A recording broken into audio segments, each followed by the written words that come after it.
a test/live episode of the Team Infinity podcast where we're going to test out a live stream on Twitch and YouTube and all of the stuff. We thought we'd give it a go and see how things working. I see us on Twitch. It looks like it's going on YouTube. So yeah, I think there's some things working. I'm usually relatively technically pretty solid, but when it comes to this live streaming stuff, you never know.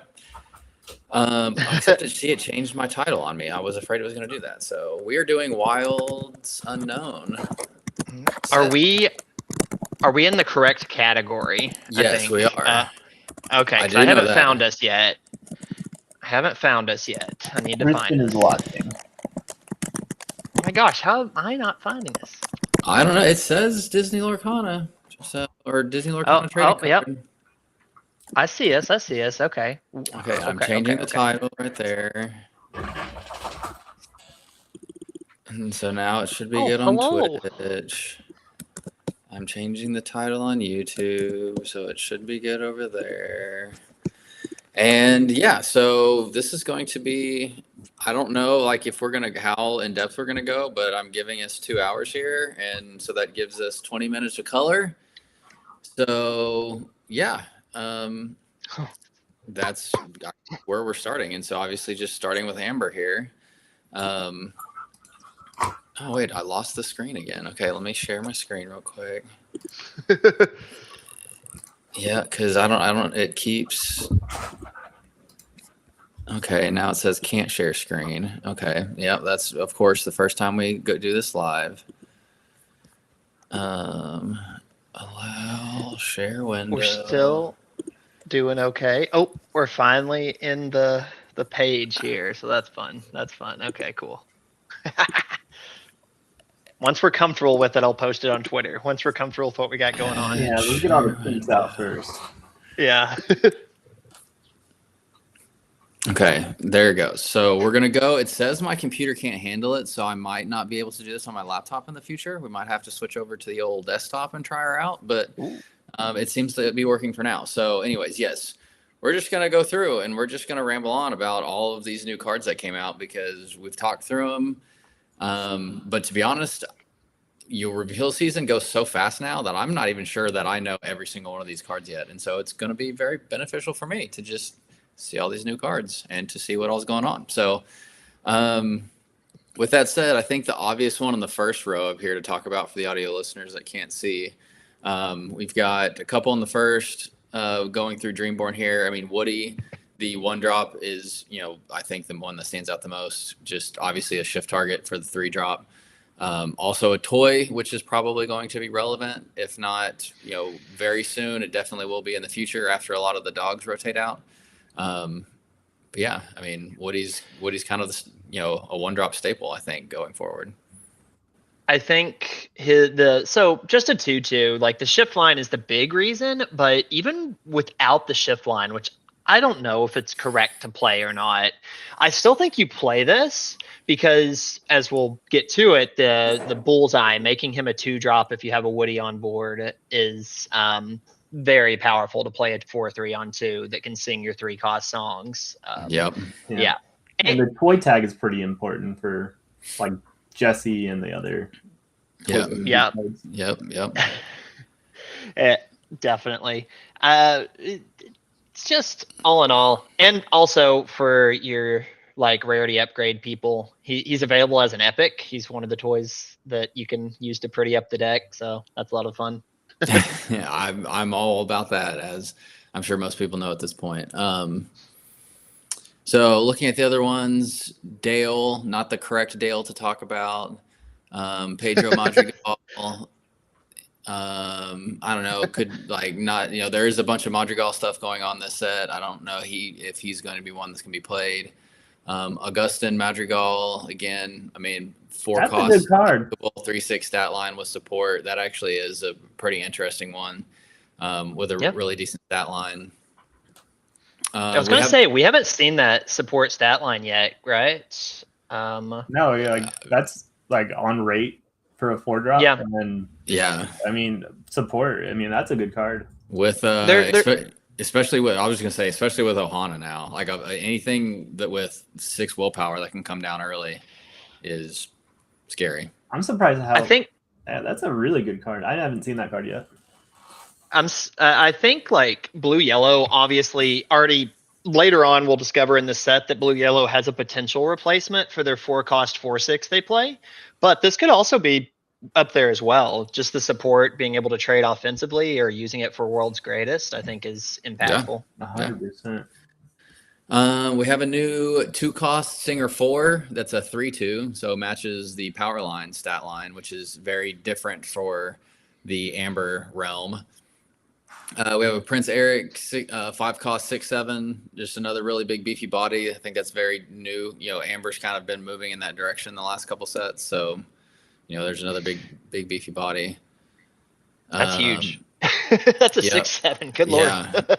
5-cost Dolores Madrigal 5/5. When you play this character, look at chosen opponent's hand. Could be interesting getting into that realm of like, do they have board wipes or not at that point. And then getting into a couple toys. So Rex, the 2-cost 3/1 bodyguard. During an opponent's turn, when this character is banished, gain 1 lore. I'll be honest, I have not read that line of text until just this very second. I have no idea. He might see play just because he's a toy, but he is not a good card. Oh, I like Rex. I like Rex a lot. So I was thinking about him earlier, and I don't think so. Depending on the pairing for toys. Oh, you're back. It wasn't me this time.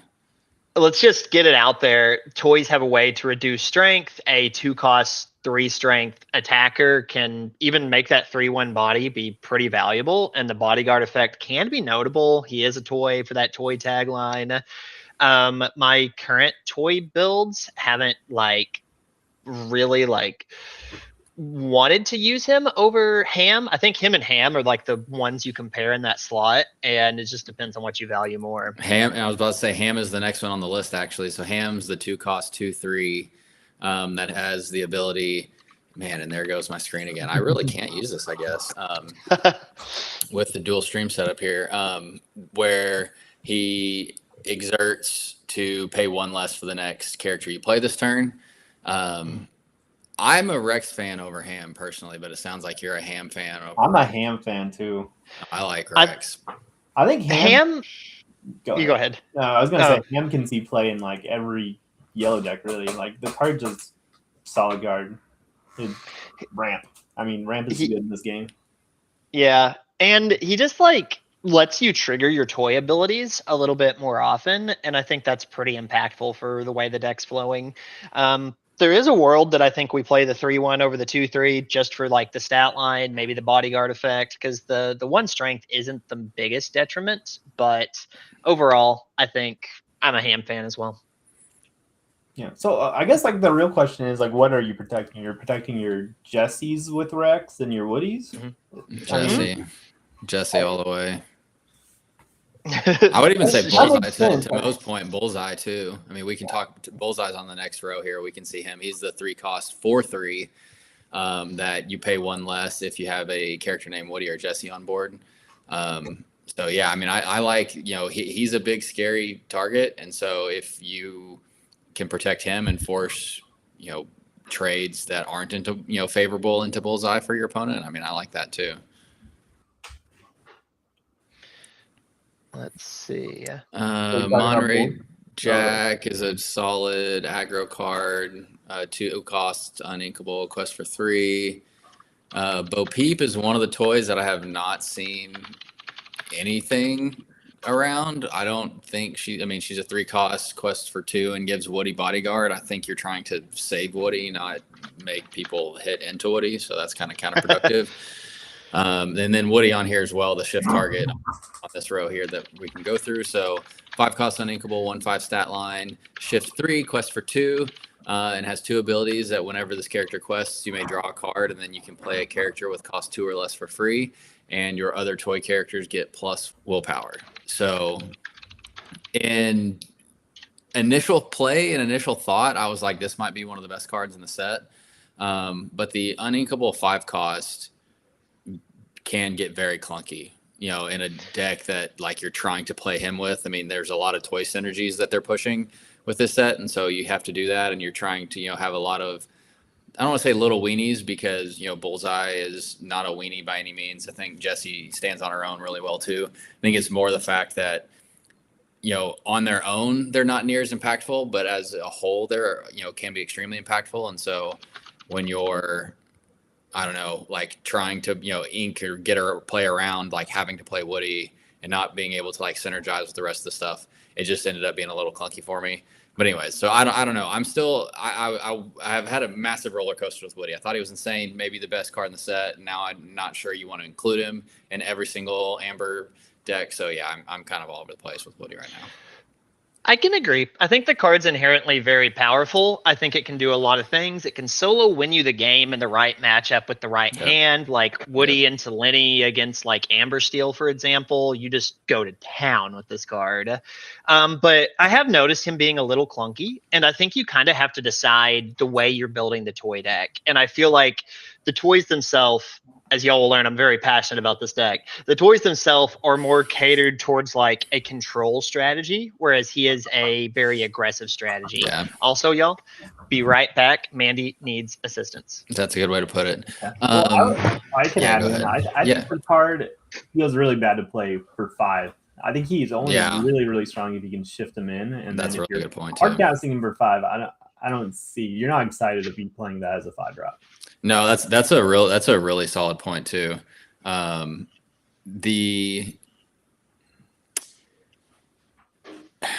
It seems too slow if you're playing him for 5. I guess I'll put it that way. And you don't get the abilities on turn. I mean, obviously, like your toys will get the +1 willpower, and that could be impactful. But again, I think on 5, like you're just trying to do other things, and so.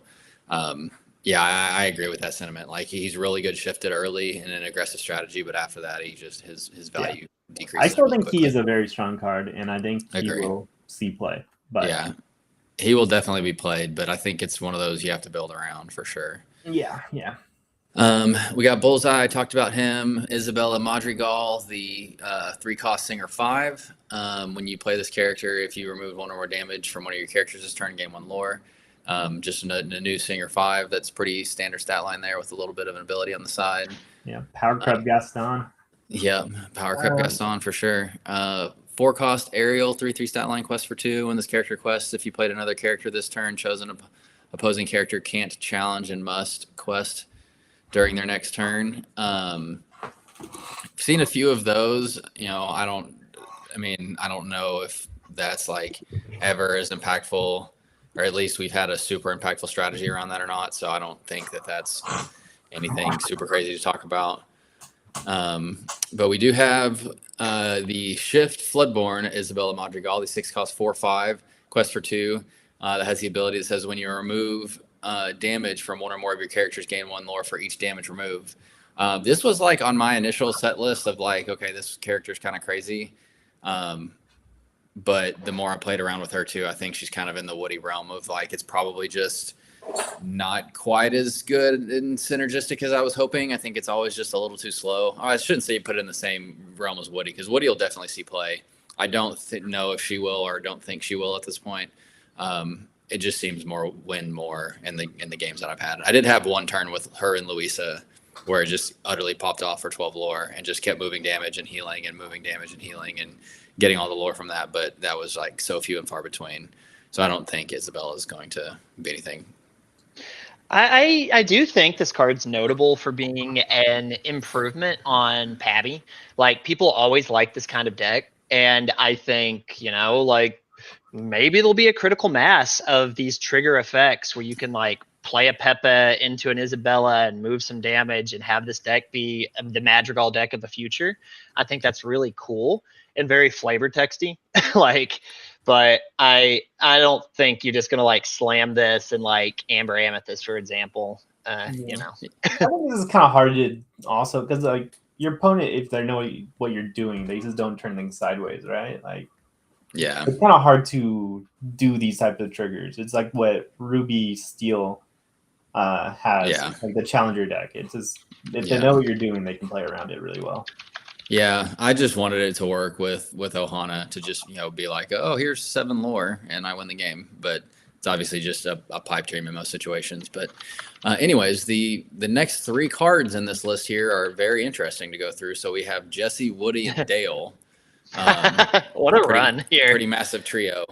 Woody, the 4 cost. So we have Jesse, the 3 cost 3/3 quest for 1. Whenever this character quests, if you have 2 or more toy characters in play, 2 or more other toy characters in play, you may draw a card. And then whenever you pay 2 or less to play a card, chosen opposing character gets -1 strength until the start of their next turn. The biggest under the sea enabler I've ever seen, if there's ever been one. Not to spoil anything, but she might be the front runner for the best card in the set for me right now. Just utterly insane. So yeah, I mean, I'll keep rambling about Jesse forever, so I'll shut up. Yeah, I feel you go ahead. I was gonna say I don't think she even needs the second line of text to like draw cards if you have 2 toys in play. I think the card would be playable with just the negative. Oh, absolutely. So I mean, this is probably one of my front runners too as best card. I said that the first day I saw her. I can be a hipster on this. I was so happy with this card. I think this is truthfully, like, you look at archetypes in Lorcana and they've all kind of suffered. Like Brooms wasn't ever really a thing. Dogs was basically Lady and the Tramp that you just played like a hodgepodge of various cards around them. Like, I think Jesse is what enables toys to be a successful archetype that will perform both pre and post rotation. Yep. No, and then the 4-drop Woody is a 3/4 that lets you look the top 4 of your deck and reveal a toy character, or the location named Andy's room and put it into your hand. If you're running a toy deck and you're got a critical mass of, so I'll call it 29, 30 toys, I think your hit rate off of Woody is like 90%ish at that point. And so it's almost basically a draw 1. When you play him, and then you get to pick one as well if there are multiple options, to be the best suit for what you're looking for. So I like Woody a pretty good amount as well. He's just a good, decent body, and is really synergistic with the rest of the toys to keep the resources flowing. So yeah, he's a pretty solid one too. Power Crep Judy Hops, I see in the chat. That's a good way to put it. He doesn't get the effect on quest, notably, but the rest of the deck is so like fine-tuned that his effect feels just really good. Like you go turn 3 Nani, turn 4 Woody, and you're just sitting with a handful of cards and a field full of characters, and it's like, wow, this is something. This is really cool. Yep. And then Dale, I'm moving on fast to Dale because I feel like this one's we could go on forever about Dale, and we're at our 20 minutes for Amber already. But yeah, Dale is a 04 that quests for 2, but he has the ability that says during challenges, your characters deal damage with their willpower instead of their strength. So all of those, normally weenie Amber Steel cards that you'd have to rely on your singing to remove, if he's on the board and he lets everybody trade, extremely favorably. So yeah, Dale's one that you have to very much build around as well, because he completely, changes the dynamic of the game when he's on the board. So you have to be ready for that. But yeah, I think Dale will be a powerhouse for sets to come too. So to talk this card, shout out, pardon my French, on a Disney stream, but I do like what Kenny said in chat. But I think you don't even really have to build around a card like this. I think a lot of Amber decks naturally play to a card like this. You just have so many powerful interactions. Amber Amethyst, you have Elsa to tap down and swing a 5/5 into something is strong. You could just be playing an aggressive deck, take the Snowfort Infinity deck, for example, and slam the sucker down, and suddenly your Daisy Duck's swinging for 4. And you just like make these massive bodies out of nowhere. But for core in particular, I think this card gets a lot of attention because it's powerful on play. It accomplishes almost like a Cricky-like effect, Cricky Light, essentially, effect to the board. But if he survives the turn, he gets to be even more powerful every turn from there. It makes it really hard for your opponent to properly trade into you. And he's a 4/4 in his own right. It depends on if Ruby comes back to life. I think he's the biggest check to him right now is Thunderbolt, whereas like we're getting the new Brawl card that might interact and change the meta. But right now, I think Dale is a factor, especially in Amber Amethyst. Fantastic card for that deck. Yeah, I think might be Infinity playable too in Amber Steel, because like the turns they beat you and you're just sitting there with like Ursulas and Troubadours, you can just slam him on board and be able to trade down boards. Yeah. Palace Guard being a 4/4 1-drop skin mentioned. We also have like some really funny cards like the 0/5 Bodyguard on 2 or whatever. Like you can build around this card, or you can just slam it in a deck that's already got these stat lines and just watch what happens. Yeah, my other new favorite one is the Will-O-Wisp too, the 0/3. That becomes a 3/3 that if it dies in a challenge, it goes back to your hand, and so it's like a free challenge. Positively, and you get the resource back from it. So I like that line a lot too. That's really cool. The only other one I want to mention real quick here before we move on to Amethyst is You've Got a Friend in Me. Obviously, just more toy synergies. Look the top 4 cards of your deck. You may reveal up to 2 toy characters to put them into your hand. Put the rest of the bottom of your deck in any order. Yeah, just, again, like the math that I was doing is if you're around 29 or 30 at this point of toys, you're going to hit, 2 of them like 80% of the time. So that's pretty solid numbers, which, I think between Woody, Jesse, Bullseye, Ham, I'm a Rex fan. And then these are only the Amber ones. I mean, you're 3/4 of the way to your, critical mass of toys. So You've Got a Friend in Me is a really solid draw option to continue the toy strategies within the list. Yeah, even just like Bullseye singing it on 3 or Angel singing it on turn 2, like there's some cool stuff you can do there. We got to shout out a card. We can't be sleeping on it. Do you guys like Metamorphosis? With Bobby and Yzma, you can get some crazy early shifts. I'll let y'all go because I feel like everyone's going to hate on it, but I want to talk about it. When this one was revealed, I loved it. I don't know if, I don't know necessarily the best way to take advantage of this yet. But I do really, really like this in practice. It's just one of those like superpower turns that you could have out of nowhere that could really like swing the game. I'm not a terrible big fan of it. I feel like we need like a foolish effect. I feel like you want to be playing this card as like soon as possible, but maybe it's fine in the late game, but I don't know. I'm not a big fan of it. We need something to be able to like look through your deck and discard the shift line. Yeah. I love it for combo oriented decks. I think Amber Emerald's what always comes to mind. And there's just something I do wish we had a good shift that involved the draw discard effect. Like we have Yzma to draw discard, but there's no great shift in Amber Emerald.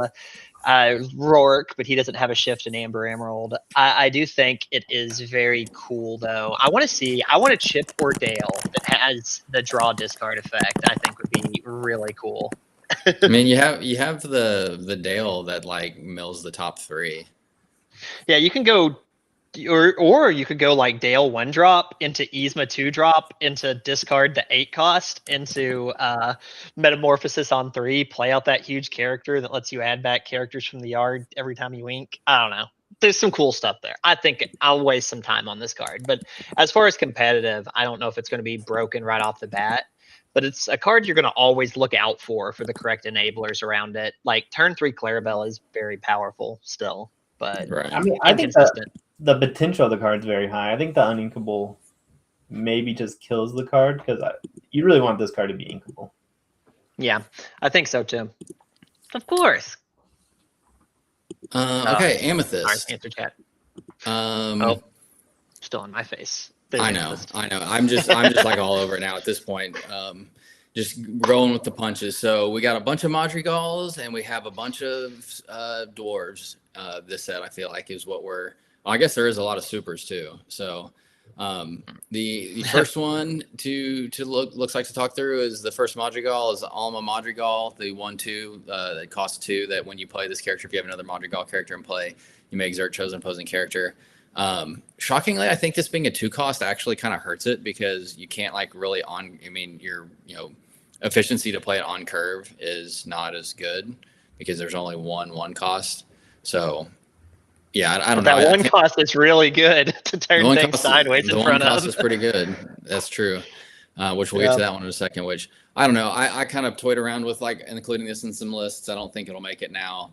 I do think it has some opportunity in the future if Madrigals continue to be a thing. It could definitely find some inclusions, but I don't think it's really anything crazy yet.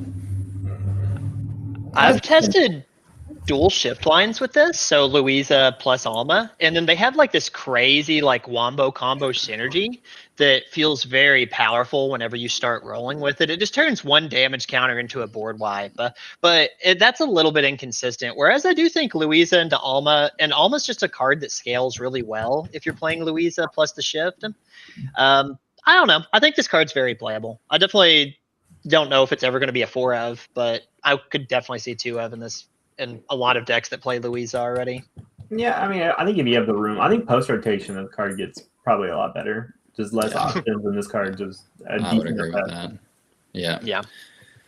Okay, moving on to Snow White and the Seven Dwarves, and for those watching, we can see we've got in a row here. We've got Snow White, we've got Dopey, we've got Doc, we've got Grumpy, we've got Sneezy, we've got Happy, and we've got Sleepy. So we've got the whole gang here pretty much. So.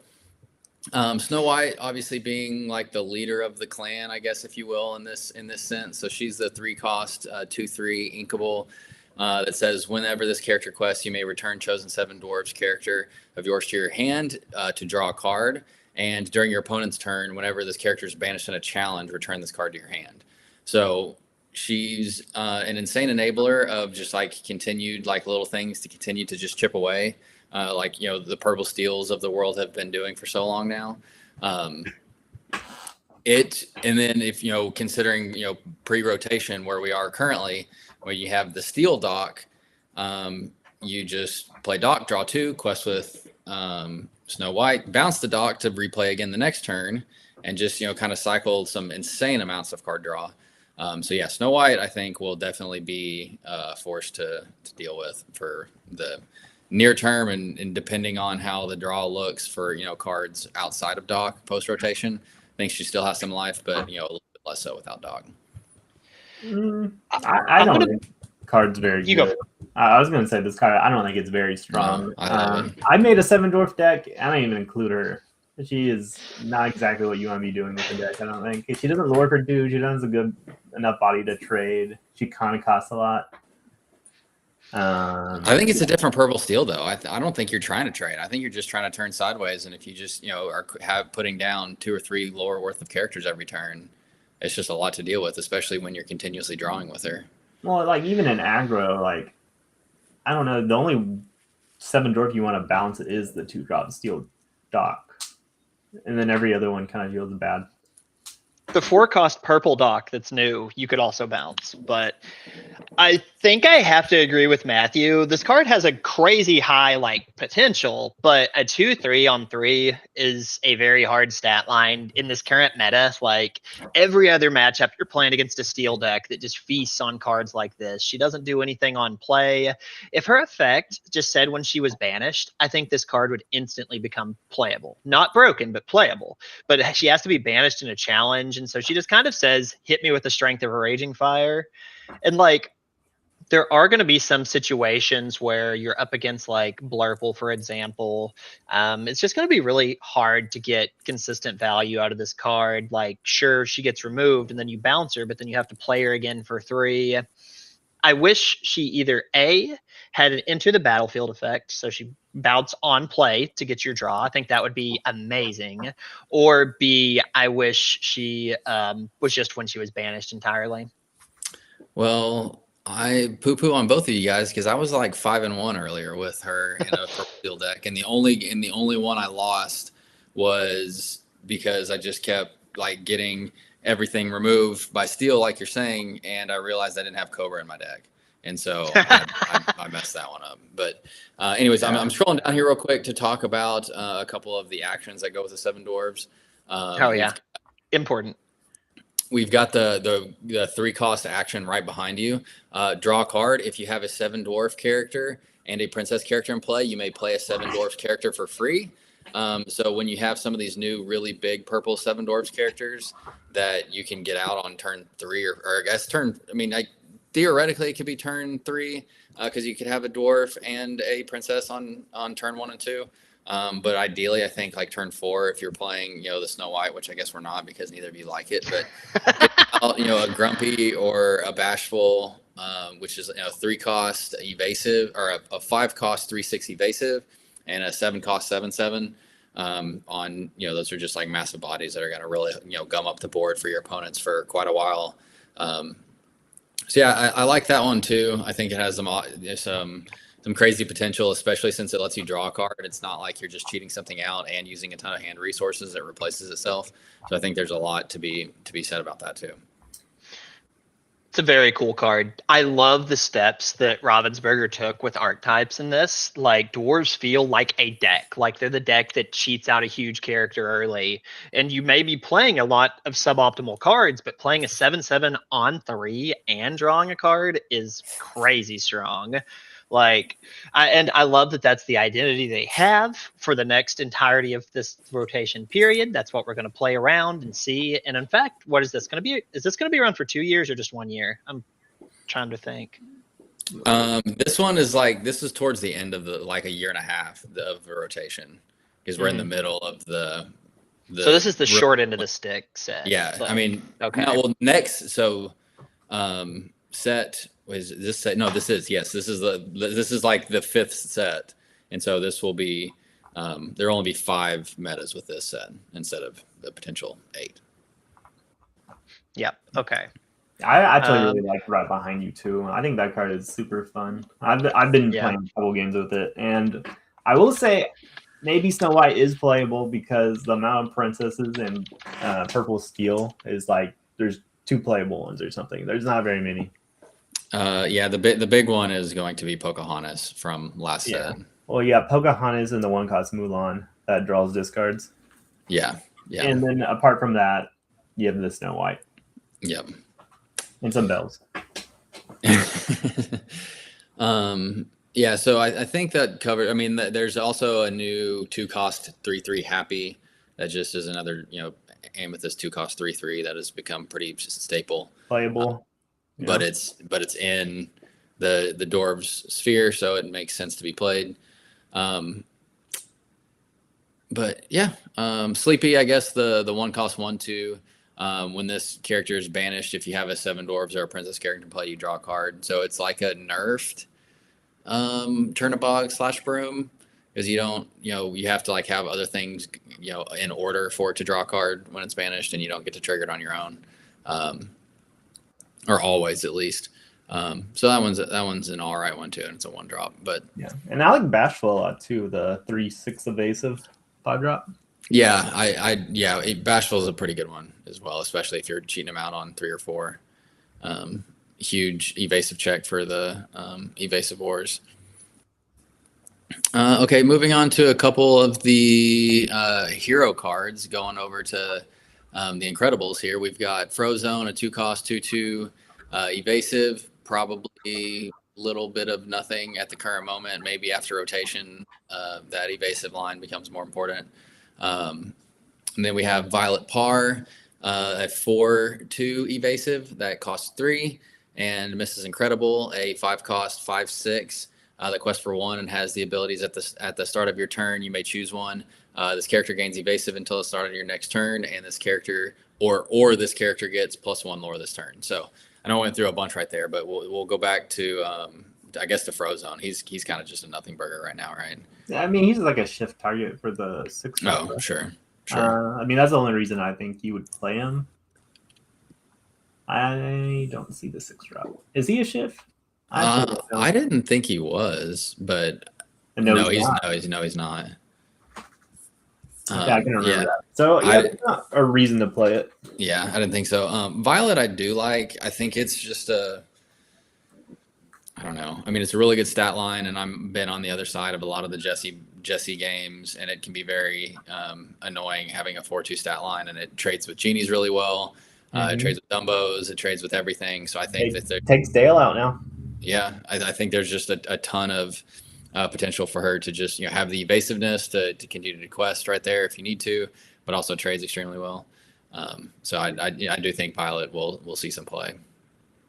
I think I would agree. I mean, I think also it moves 1 damage counter on play too. Oh, yeah, I mean, I it's missed pretty that part. relevant too. That can come up for sure. And then going to Mrs. Incredible, I think, man, I don't know. My initial thoughts on Mrs. Incredible were just like, probably nothing. But the more I think about it, the more like the flexibility it gives you at the start of your turn to do that. Then it's like, okay, what do I need her to be this turn? What am I needing to do? Am I needing to just sit here and quest and in the game? Do I need to challenge and help deal with board pressure or whatever? And so you can make it evasive. So I think Mrs. Incredible definitely has some potential too. Really cool card. I wish this would have been the enchanted one. Yeah, I do too. Yeah. I think this card is actually pretty playable because of like Horseman Strikes. Like you have the option to like dodge Horseman Strikes with this card, which is really, really neat. Yeah, that's crazy. She gives me a vibe of Boost Ursula, but she just kind of does most everything for free. I mean, you don't get both. Like, it's not Boost Ursula, but there's a lot of times I was utilizing Boost Ursula offensively, and this is just a better stat line for doing that if you wanted to. Yeah, and you can still dodge Horseman Strikes, which is fantastic. Yeah, I actually think this card's pretty playable. I think it might see some play in Blurple. I think it probably will too. Okay. Nothing else crazy.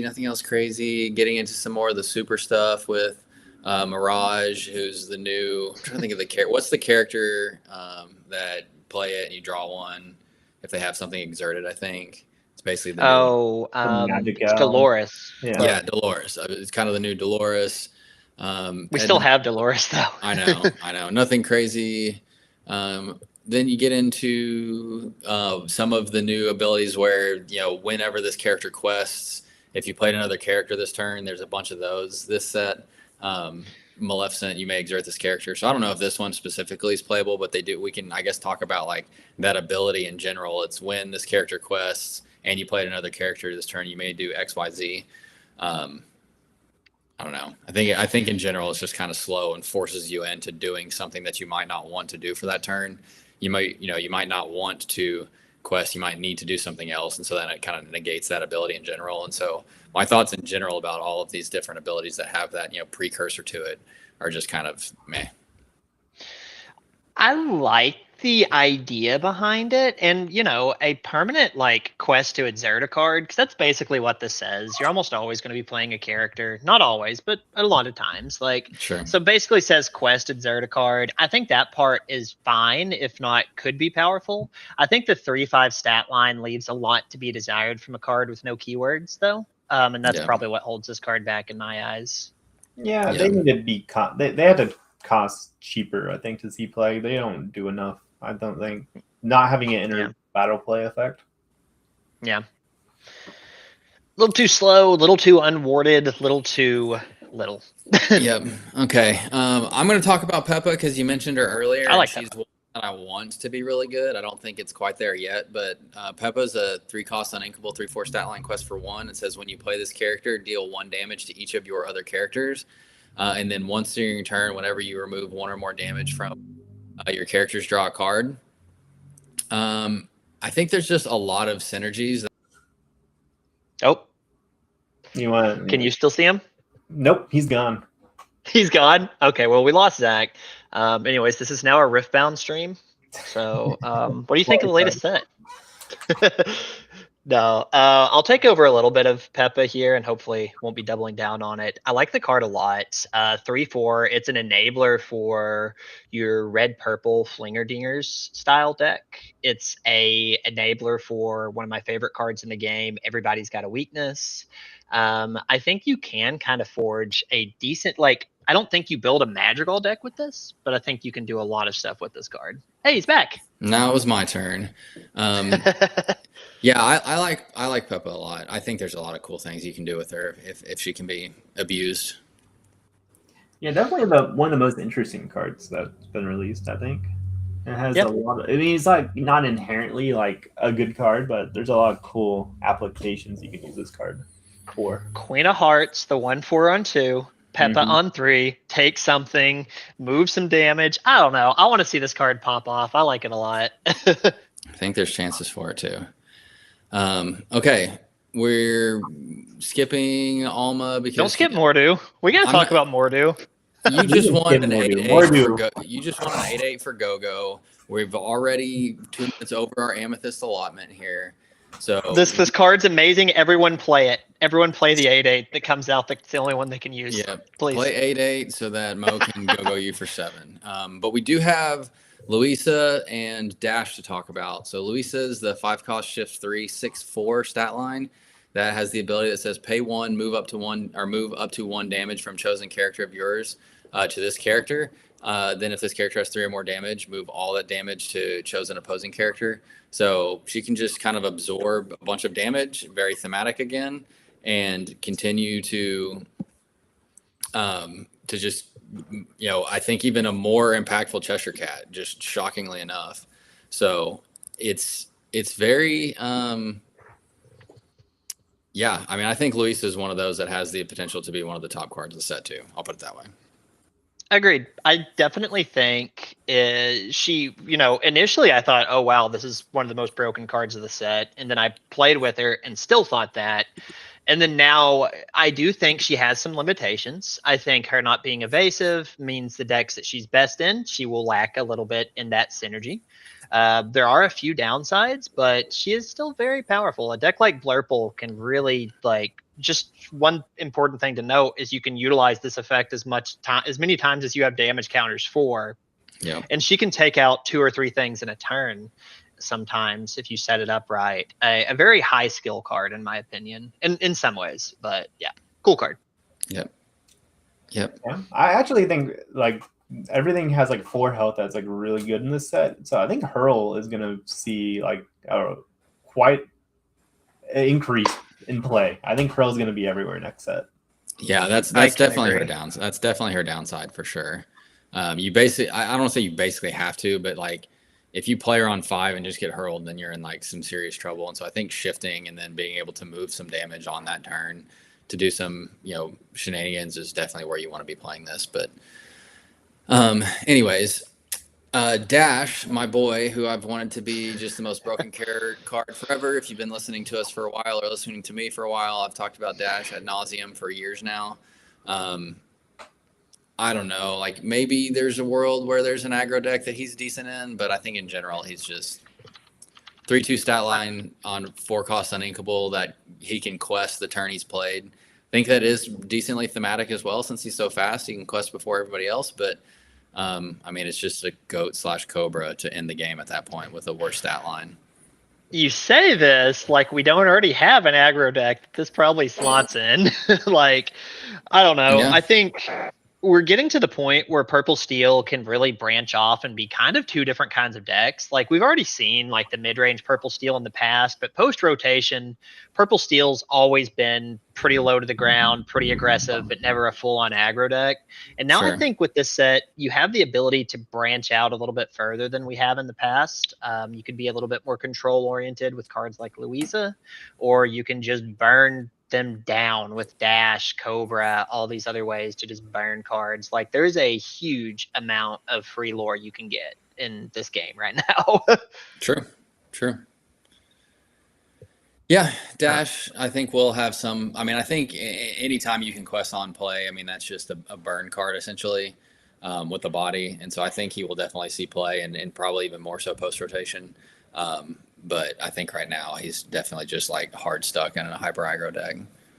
Before we move on, Louisa 1-drop, very playable 1-drop, even if you're not playing the shift line. The shift line kind of puts this card over the top. Very powerful card.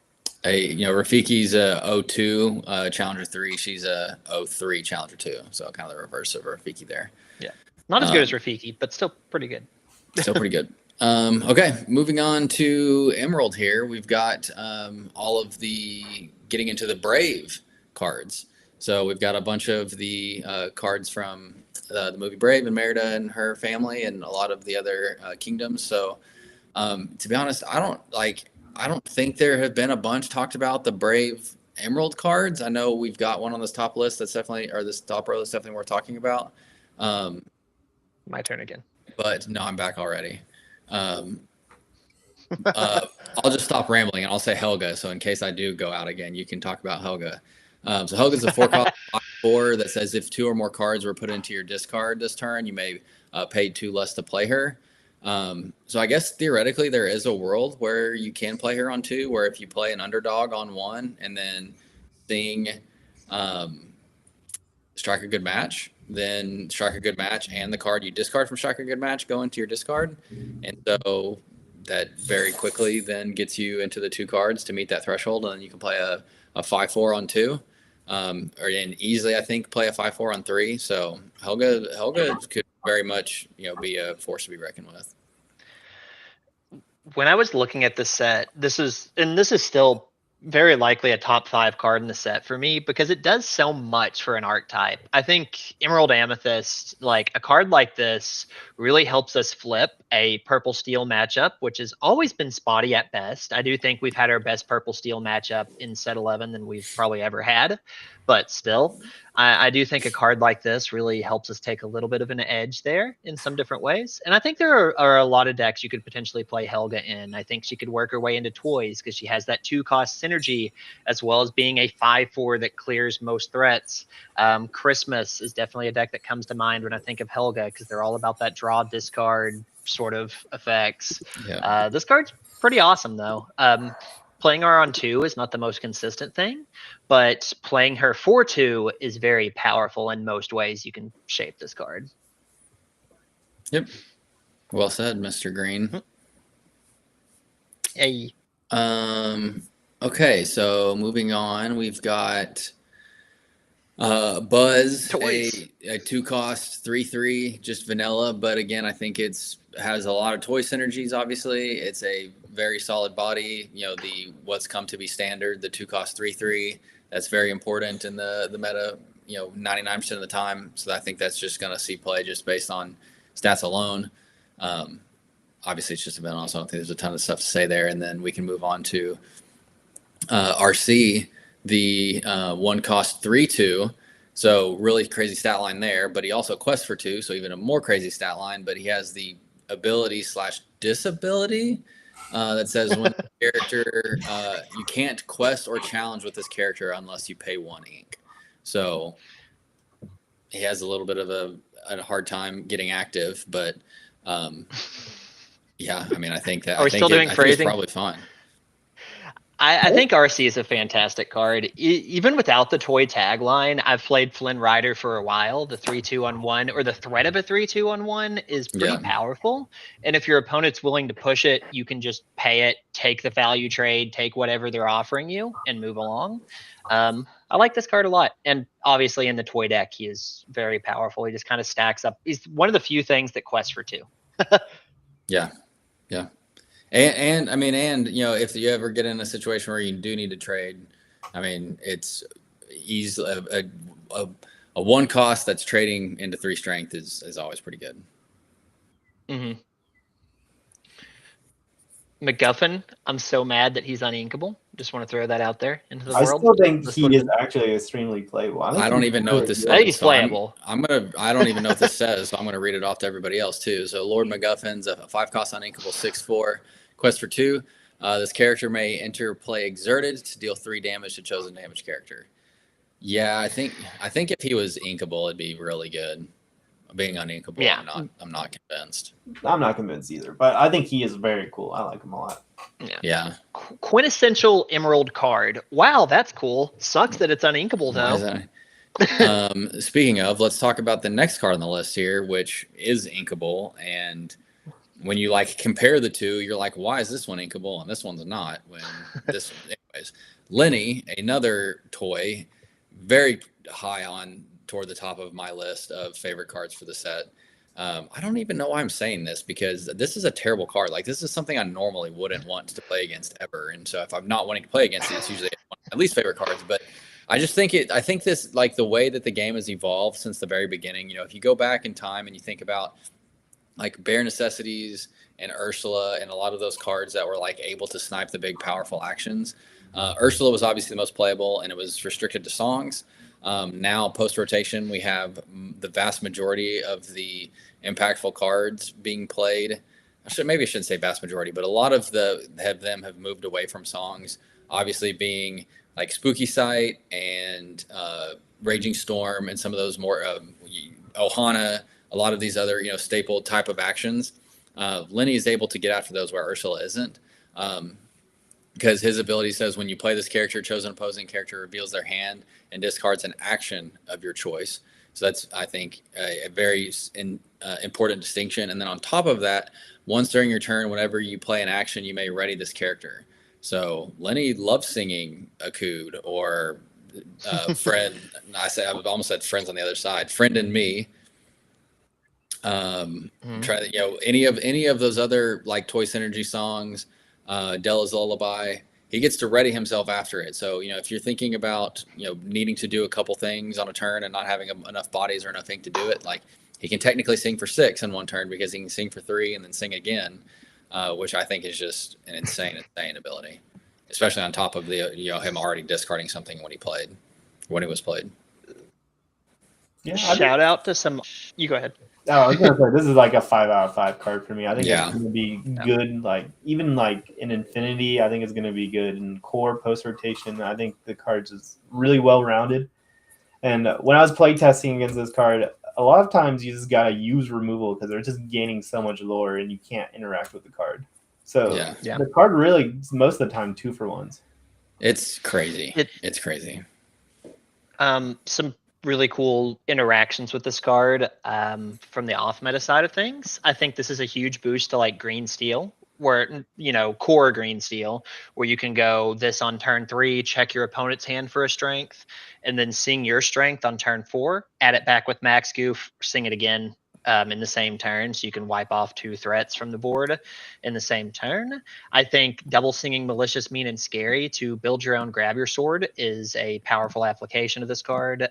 There's just a lot of cool things the nerfed double singer effect has, and it's already a powerful card, being able to snipe Raging Storms, make sure you can safely play your character. He's a 0/2, which is terrible, but he makes up for it in some big ways.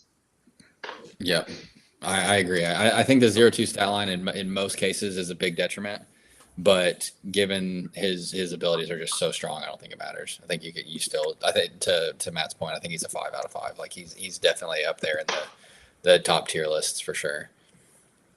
Fantastic card. Okay, definitely Milo Thatch being the next one that needs to be talked about. The 7 cost 5/5 that quests for 3, and he has Ward, so that's crazy. And then on top of that, his ability say, when you play this character, you may choose and discard a card to return chosen character to their player's hand. At the end of your turn, if 2 or more cards were put into your discard this turn, then draw a card. So you're discarding 1, but it's also enabling you to hit a second ability so that he draws it back. On top of that, he has Ward. On top of that, he quests for 3. On top of that, he's a 5/5. Also, I have to just note he has so much text on him that his Ward box literally just says Ward because there's not enough room to write out what they normally do for Ward. So, yeah, Milo's Milo. I'll put it at that. I've been pretty critical of this card initially because I want to compare it to Basil, the 7-drop bounce a character whenever he quests you discard. Because it's very similar in terms of full resources.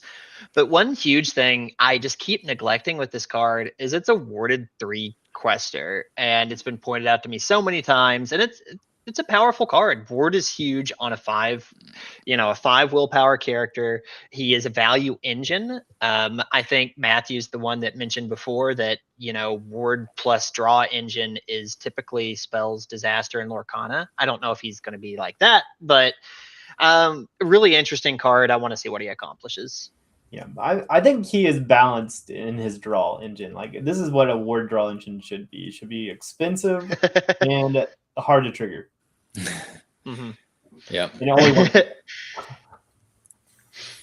Okay. Yeah. I think I don't know if he'll be like insanely, like meta relevant, like he's gonna warp things around him, but I do think he will definitely be played. And you have to be on the watch out for him because a warded 3 quester is crazy. But getting back to the toy realm, we've got Alien. I think probably is this the most sought after enchanted? Is it going to be? It's definitely up there. I would imagine.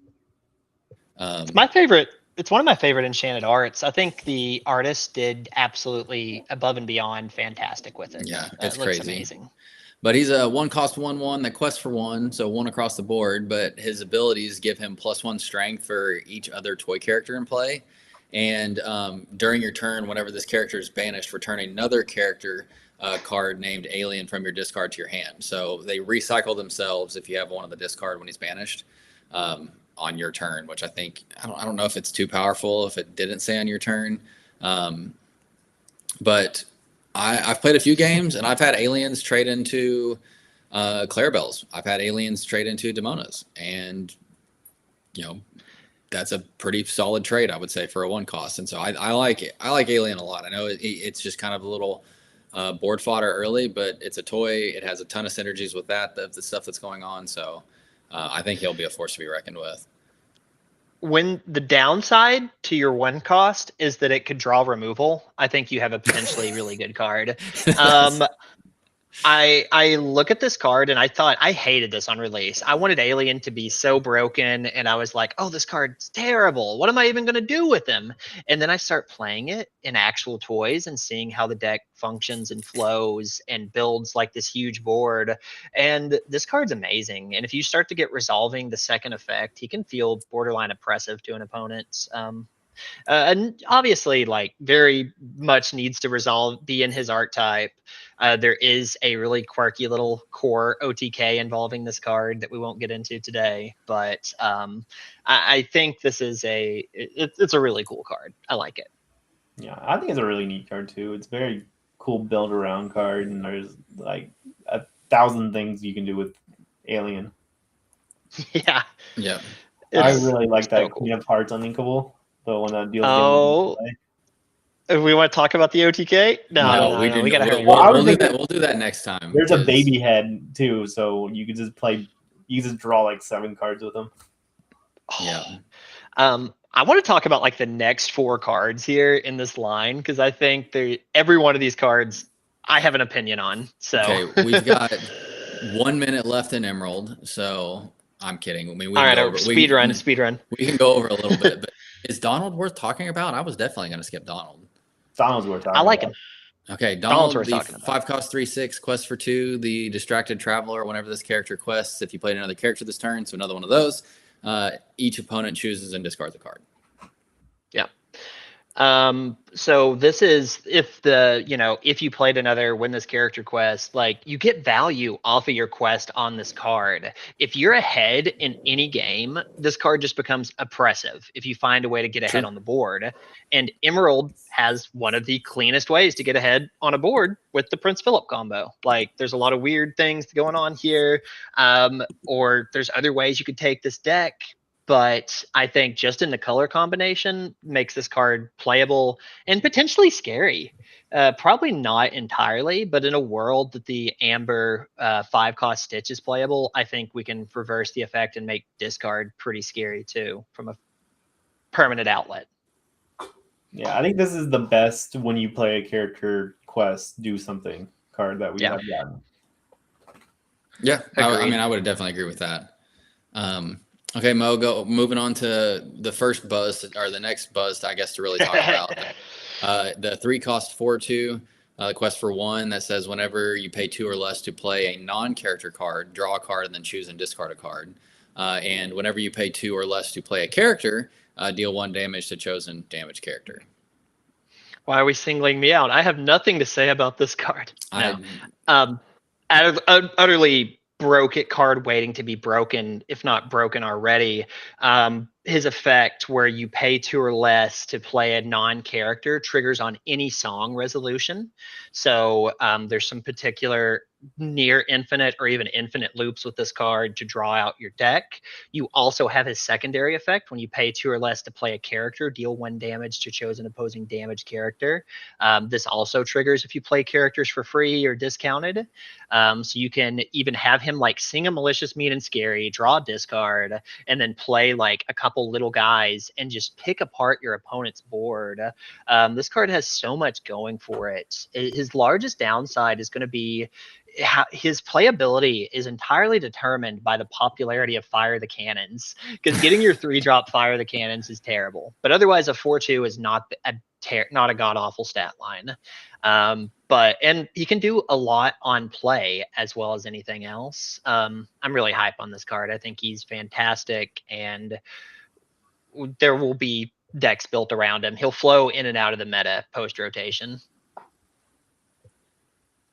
Was Eleanor on your list too? Yeah, I do want to talk about that card as well, but does Matthew have anything to say about Buzz? No, Buzz is another like 5 out of 5 card for me, and then the next card, terrible. I don't even want to talk about it. I've never read this one. So it's a 4-cost, uninkable, 3/4 quest for 1. At the end of your turn, if you have 3 or more exerted characters in play, deal 1 damage to chosen opposing character, gain 1 lore, draw a card. It's kind of funny. Is it any good? No, probably not. Shut up. I like this card. I think you only need to trigger it once to make it a good card and twice to make it a great card. And I think a lot of ways, I do wish she was inkable. Her stat line does leave a little bit to be desired. But like, so just imagine you can like make her active on play. You can be playing green steel, green purple, whatever you want to do. You get your guys turned sideways on play. Your opponent gets to dictate the trades, but you get an initial like priority on the damage, the card. And the next turn, you get to follow up with things. You can follow this up with like a Louis, for example, to instantly have another exerted character, or an Elsa in the realm of green purple. I do think this, you're not ever going to just get this card activated turn after turn after turn. That game's over anyways. But I think if you ever can consistently resolve this once, it's a very good card in your deck. If you can consistently resolve it twice, it's an absolutely broken card in your deck. And so I always want to consider her. Uninkable, and her stat line's dreadful. No ward, no nothing. But I really do like this card. Okay, you said 4, and so Lyle is the next one. Are we talking about Lyle too? Yep. Okay. We're talking about Lyle too. 2-cost, 2/2 quest for 1. When you play this character, you may draw a card and then choose and discard a card. So that's a Yuzma effect that we have in Emerald currently. But he also says at the end of your turn, if 2 or more cards were put into your discard this turn, each opponent loses 1 lore, which is like Mo's bread and butter from pre-rotation. So I imagine that's why you talk about it. The first thing I said about this card, and apologies that I'm just diving into every one of these, but these are all some of my favorite cards in the set. But I was like, that's no Rourke. That's not the Rourke I know. And he's not, but he is very good. There's a lot of situations and scenarios you find yourself in when piloting an Emerald deck that you just need to find a removal source. You need to burn your opponent off of like 1 or 2 lore per turn to continue the game. And he does that on his own as well. Not on his own. You have to trigger him, but he does that in a lot of ways. And he does it at the end of every single turn. It's not just the turn he's played. If you get multiple Lyles, you can start minusing more lore. So just imagine, like, I know green blue is probably never going to play this, but if you are playing green blue, there's a lot of times you're up against like purple steel and they're just slamming a lore every turn and telling you have to answer it turn after turn while they're at 18-19, while we're just waiting on the Cobra to appear to lose the game for you. Green purple as well. And I think Lyle is a really cool out to that. Like, if he was an action, I don't even think it would be altogether terrible, but him being a character, I think, is what makes him very good. I'll leave you to the green ones because I would never even consider this card. So I'll leave you to the evaluation. Thumbs up. Thank you, Matthew. I've played it quite a bit. It's good. It's a really good card. Thank you. Okay. Well, what do I know then? Okay, last one, and then I'm making us move on. Queen and Buzz. Queen over Buzz? No, we're not. No, Queen and Buzz. Queen and Buzz. We'll do like a rapid fire. I'll be really quick with the Queen. Yeah. I'll be really quick with Queen. 5/3 stat line quest for 1. When you play this character, you may draw a card. If you do, each opponent gain 2 lore. While you have less lore than your opponent, this character gets +2 lore. Go. Emerald unconditional draw on serviceable body. That's all I have to say. It enables some cool decks. But it has to be an aggro card, because if you're just sitting there giving with somewhat upside. Yeah, but you don't have to play purple. Yeah. But if you're giving your opponents lore, then you have to be going pretty quick at some point. You got Lyle negative. The OTK Infinity Buzz. The 7 cost uninkable 7/5 stat line quest for 2. It says when you play this character, you may return an action card with 7 costs or less from your discard to your hand. Whenever you play an action, chosen character gets +1 lore this turn. So you just loot boody bobbity boo and give something plus lore until it has 20 lore, then you quest. Yeah, I don't know how good he's going to be for core at the current moment, but I imagine eventually that's a pretty strong ability and could in an insane body too. So definitely does degenerate things, and he may be able to do some new forging of an archetype. Like we're going to enter a phase of the game where we may not have Clarabelle, and Emerald will need to find resources somehow. And I think Buzz plus Buzz Shift could enable some really cool play from the discard style effects.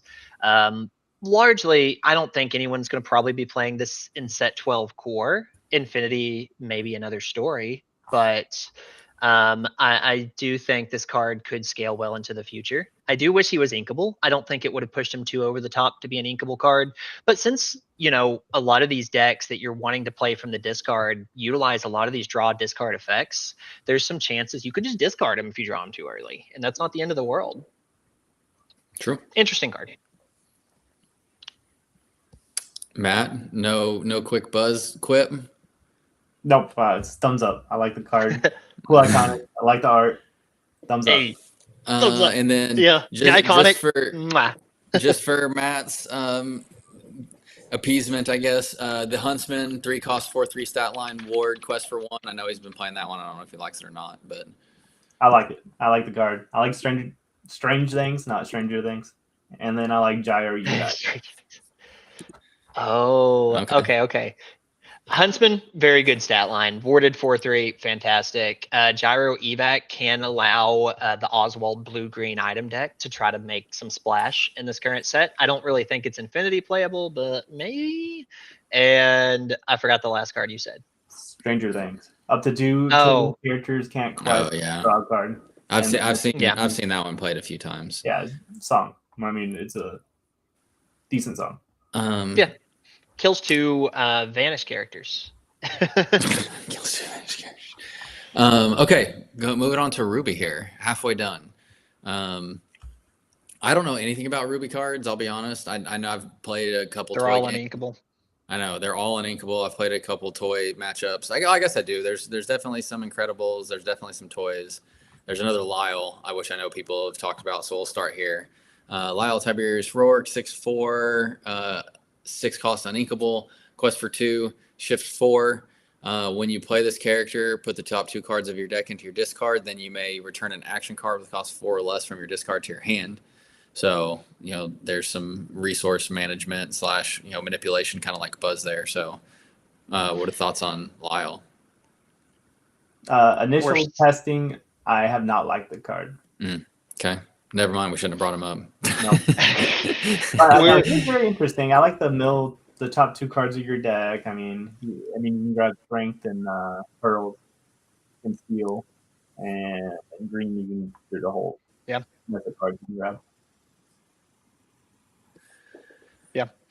I'm a little high on the card, and I don't know if he's going to get played in anything meta in set 12. I'll just say that now. I don't know if any Ruby card's going to be played in anything meta in set 12, but I think this card is fantastic for the future of the game and the future of this particular archetype.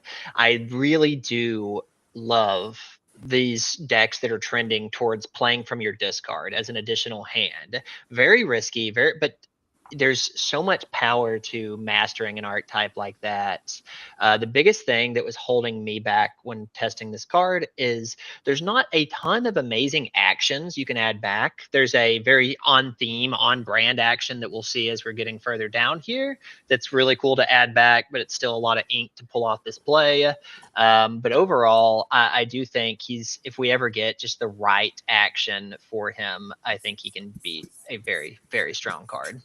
Okay, so another Lyle card Mo likes. Go figure. And I hate the character in the movie. He's really a disgusting man. Yeah, fair. He's won me a lot of money, so I just have to really shout out how much this card has done for me. Yeah, I mean that's fair. With this guy. Okay, very quickly, Zeus, 5 cost 5/5 quest for 3, but he comes in with 4 damage. Is he good or not? Yes or no?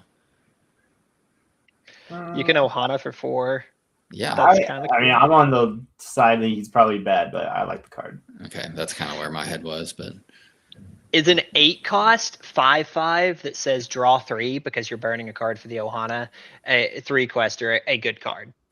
And then you got to take into account you need it to be a card combo to pull this off, and you need the ink because it's going to be really rare that he survives a turn. Like, I think don't your know. opponent's even going to be willing to like trade an Elsa into this guy, but I think I think you have to like ham/willow this guy in, like, for 3 or 4 to be able to Ohana him the same turn. Is my I think his best application is what's the Elsa song that moves all the damage? can't hold it back anymore. Can't hold it back Can't anymore. hold it back anymore. That's pretty solid. I think that's like the best application for him. That's a good thought. I can agree with that. Yeah, because it parts him perfectly. Because you play a 4-drop, then you play him, and then you just sing the song, and then you have a 5/5 lord. Yeah, that's fair. Okay, it's pretty good. We've got all the Ruby toys now here kind of grouped together. So we've got Jingle Joe, Wind Up Frog, Roller Bob, Hand in Box, Bouncing Ducky, Baby Head. Really good. Very, very good. Okay, yeah, so a couple of these are very good and kind of good. So Baby Head, Bouncing Ducky, and Roller Bob are probably my top 3 from the list. Baby Head, I think, is just crazy, crazy good. We'll get to Baby Head. Baby Head. Yeah, I think Baby Head's the best toy. I mean, that's the reason to play Ruby and play any amount of toys in Ruby, I think. Okay, we're talking about a Mo. So 4 cost uninkable, 3/3 stat line, quest for 1. Has the ability that says whenever you pay 2 or less to play a card, chosen character gets +2 strength. During your turn, whenever one of your other characters is banished, draw a card. So doesn't even need to be a toy deck. You don't even have to have any toy synergy to make this card good. But this card has just gone above and beyond in testing. It's amazing. You sing a song, pump up one of your guys to take a value trade. Like, you just get so many powerful things out of this card. The only downside is there's not a great way to interact with evasives, but beyond that, I think there's some pretty cool stuff. Mm-hmm. And also, you could buff your own opponent's character stuff, and World's Greatest Criminal Mind it. You can do that. It's so much fun. Yeah, there's some cool Christmas interaction with Baby Head plus Alien that Matthew already kind of alluded to, but there's definitely some, like, this card's really cool. I expect good things out of it at some point during the set's tenure. Agreed. Okay, what's the second best toy? Is it is Bouncing Ducky, or is it one of the more cheap ones? I think it's Bouncing Ducky. Okay. I think they're all kind of bad in their own way. Oh, okay. So Bouncing Ducky is the 6 cost 5/5, but you pay 1 less for each toy in your discard. So yeah, I mean, you can cheat him out relatively quickly if you're doing a bunch of toy shenanigans. I think Roller Bob is kind of interesting too, but I don't think he's very good either. Yeah, I liked Roller Bob a ton that's one of the ones I actually do remember. He's a 3 cost 4/3 that has Rush.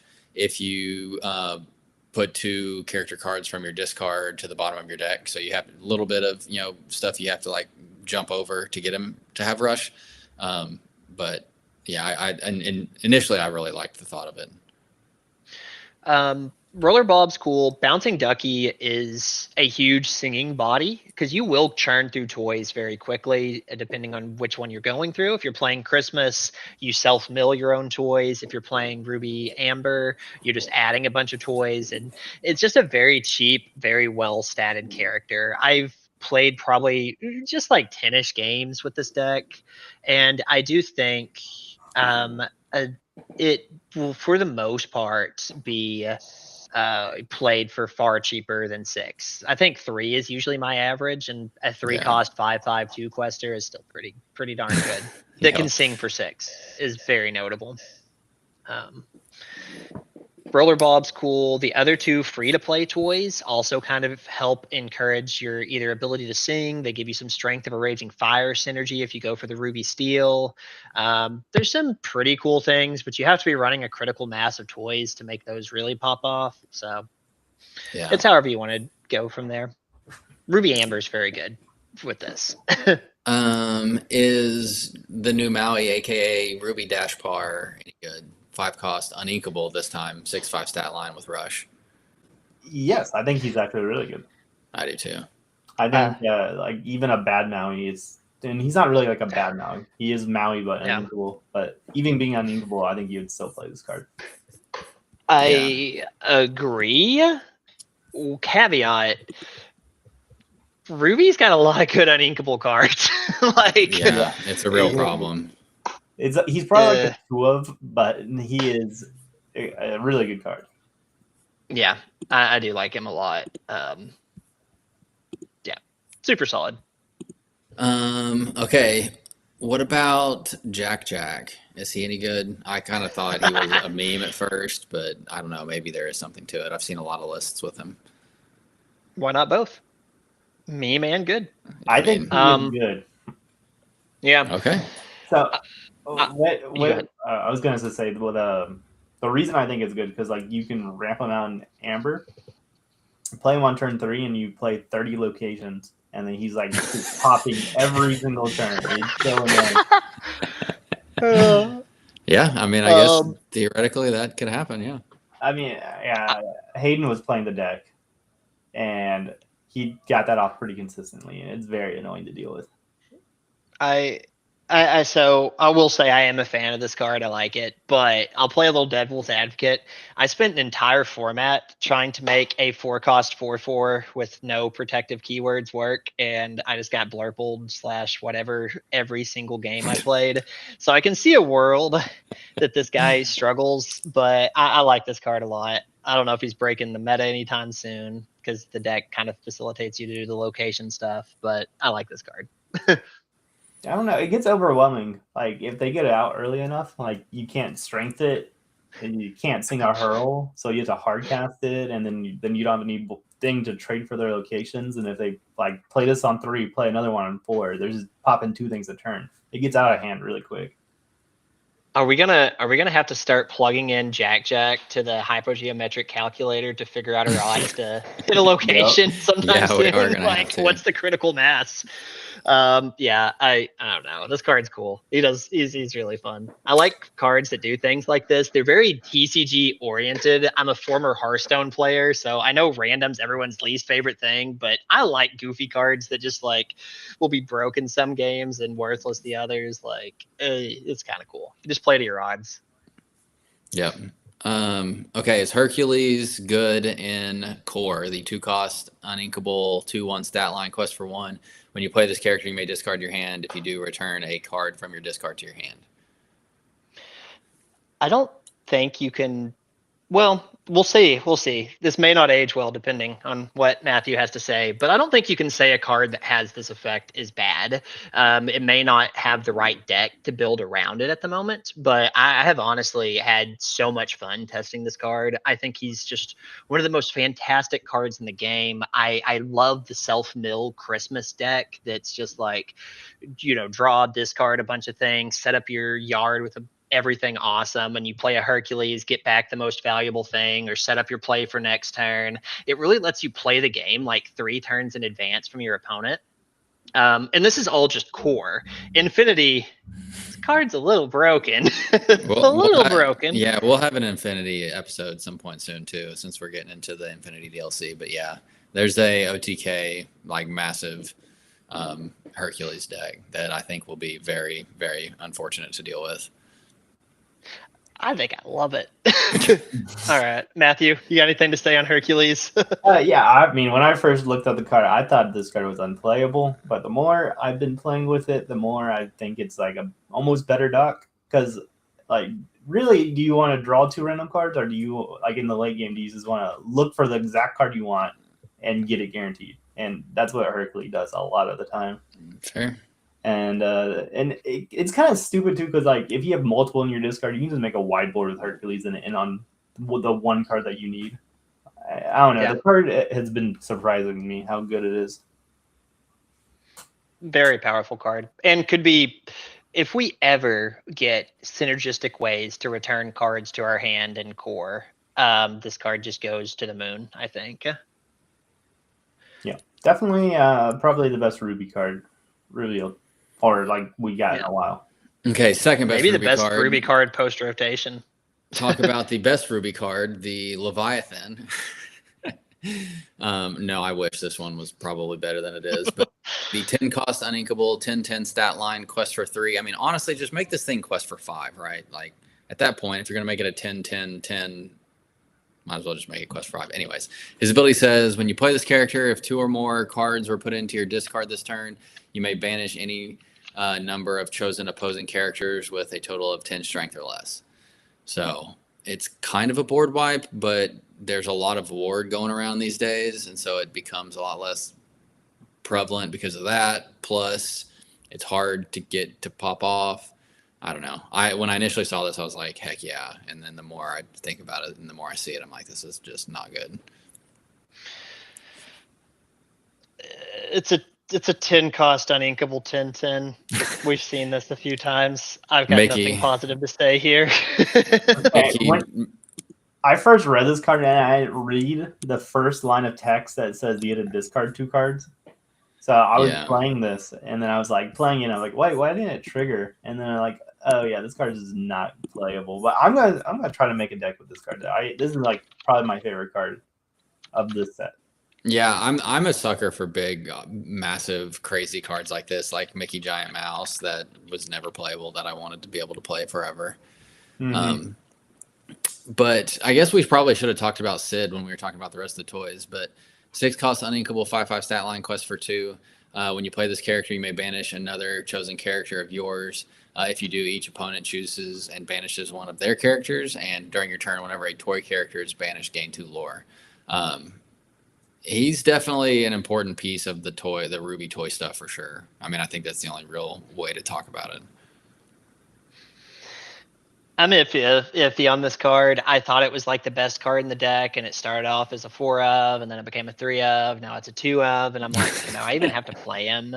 Like, you do sometimes need that baby head facilitator that involves banishing something to get your baby head triggered and start drawing.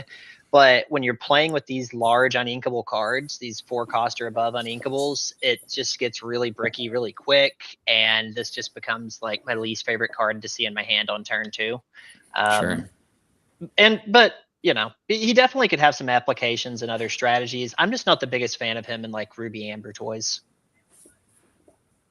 Yeah, I think being uninkables is kind of hurts his card a lot. Yeah, that's fair. He is a very good card, though. I think he will make his way into some Ruby toy decks. I mean, I think that's definitely a safe assumption. But okay, we've got Mr. Incredible. Is he worth? I mean, I guess he's worth talking about. 5 cost, inkable, legendary, shift 3, 6/4 stat line. This character gets +2 strength for each other character you have in play. And whenever one of your super characters challenges another character, draw a card. I think it's really unfortunate that it's super character challenges, draw a card. If it was just any character challenges, draw. But yeah, he gets it for himself. But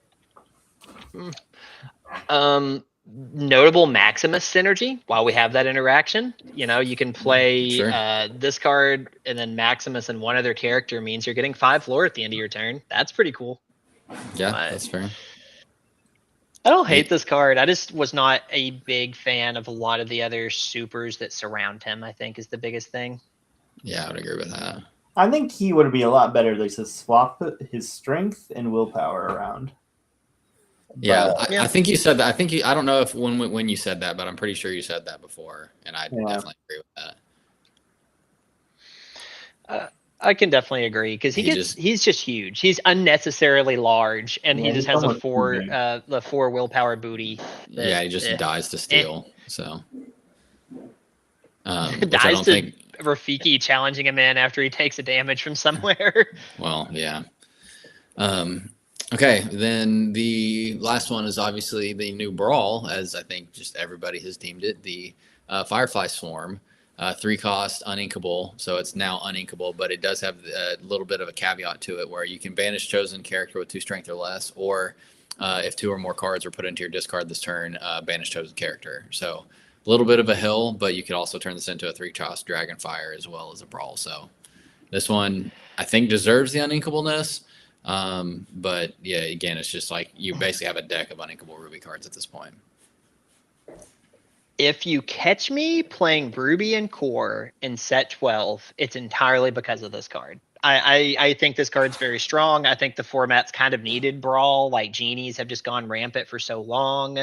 I think there's some really cool synergy with Dela or all these strength reducing things, or you just make it into a Dragonfire, and that's good enough. Like, really strong card, but it's an uninkable in a color full of uninkable good cards, and just figuring out the correct ones will be really strong or really hard. And the pairing color, I think, is the most difficult thing for this, but card I think is fantastic. Yeah, I've been testing it a little bit, and I've been having trouble with the card, like not hitting the card I need to be hit, and getting the 2 cards in the discards really hard. I don't know. I like the card a lot. It's definitely not the Brawl of old. I will say that. I feel like everyone's also like a way more strength. So the 2 doesn't really come up as much. Yeah. I mean, that's fair too. It used to hit, Brawl hit, I don't know what, like 70%. Ursula. Not Ursula, but Ariel. Ursula, technically. Ursula. Yeah. Ariel, Ursula, Diablo, Flaversham. I mean, it was hitting all the important stuff, but yeah, that's a good call out too, to keep in mind. But it's like, oh, Brawl's back, but it's a very different game than it was back then too. So, okay, moving on to Sapphire, we've got the first one worth talking about is the Merryweather Fairy, 4-cost inkable, 4/5 stat line, quest for 1, but has Ward. And again, I think Ward is gonna become a very, very important keyword again. The Jessies of the world hate Ward. I'll put it that way. That Amber Steel's been kind of running amok. Yeah. I think this card is probably needed for the game. Very strong card. I think probably Blurple, maybe blue yellow, but blue yellow has a lot to choose from in this 4-drop, non-evasive challenging character slot. But Warded 4/5 is pretty good. Yeah, I think I would definitely see play. I've seen it running rampant already, and basically the blue deck. Also, shout out to the 1-cost Robin Hood that uses ruthlessly skipped over. I don't. I was happy for that. I was like, I don't think he deserves it. I tried to play him, and it never did anything. For the viewers, we finally got a playable 1-cost Robin Hood to be able to shift your Champion of Sherwood on in the future. It's a 1/3. It's pretty cool, but yeah, it's a. Who said the Champion might not be the best right now? Who said that? I'm sure you did. Might have been me. But, I tried it. It was actually, it was okay. It was definitely not bad. Yeah, I tried it, and it was bad. It was always terrible. But I don't know what you're doing, but I digress on that one. I kind of like the card. Okay, I'm moving on to Gadget Hack Wrench, the 4-cost 1/5 stat line, quest for 1, but has the ability that says your characters with support get +1 lore. And when you play this character, you may play an item with cost 3 or less for free. So you can cheat out some items, which I guess since we're talking about Gadget, we should talk about the item. The Ranger Plane, which you can cheat out with Gadget, that's a 3-cost inkable that says chosen character with 10 strength or more gets +3 lore, and your characters gain support. So basically with Gadget, everything gets support, and so everything gets +1 lore. Yeah, Champion of Sherwood goated. Nice try, my boy. I thought you deleted that. I was trying to pin it, and then it didn't let me at first. I was like, did you delete that on Impact? And so Gadget gives basically everything +1 lore, and then the option for something to get +3 lore on top of that. So yeah, Gadget's an interesting one for sure. So I actually, Matthew, I know you're going to say bad things about it. You go first. I was just gonna say that I can't believe you skipped over Robin Hood for this card. I can't believe that. That's fine. We'll just Put it skip in the Gadget bulk bin. and go to Zipper then. Put it in Hold the on. bulk. I want to talk about Gadget. Okay, go. One of the very first decks I was hype about for core was Emerald Sapphire aggro. And I think the deck may be a little limited in scope, but incredibly powerful. I will warn, if this card is playable and y'all see it on the opposing side of the board, you probably have already lost that game. There's some really devious combinations with it. I'm not quite certain. I haven't had the time to give to testing for it because I've been too distracted by both Infinity and a different core deck. Shout out my YouTube video, should be out tomorrow or the next day on the other core deck I've been really focused on. But I do think this card is very strong with some of the other cards we're about to talk about. Fair. That's your cue to skip the Zipper. Okay. I figured Not that Zipper though. No one cares about that Zipper. I know you have the 1 cost 04, but he basically sets up the 4 cost shift to 06. That says when he quests, you can add his willpower to another character's strength this turn. So that enables a lot of the, get 10 strength like Alice, quest for more, the Ranger plane, quest for more. Obviously, the Green Mulan, you ultimately add it to her strength and quest for a bunch, and it kind of works on curve. Mulan, Zipper, quest for a boatload, and then hope that they're don't just fold to aggro or you'll win. So I don't know how good in practice this is outside of just that Mulan line, but it's very interesting to say the least. So this is something innately powerful. Whenever I look to build a new deck, I look for something innately powerful that's not out of the realm of consistency. This is 3 cards you look for in your mulligan. It's only slightly harder, probably maybe 5 to 10% harder than finding a Diablo Shift is in Infinity. And the fact that you can hit for 8 lore on turn 3 and follow it up with another 8 turns, it's not like these huge willpower bodies go anywhere.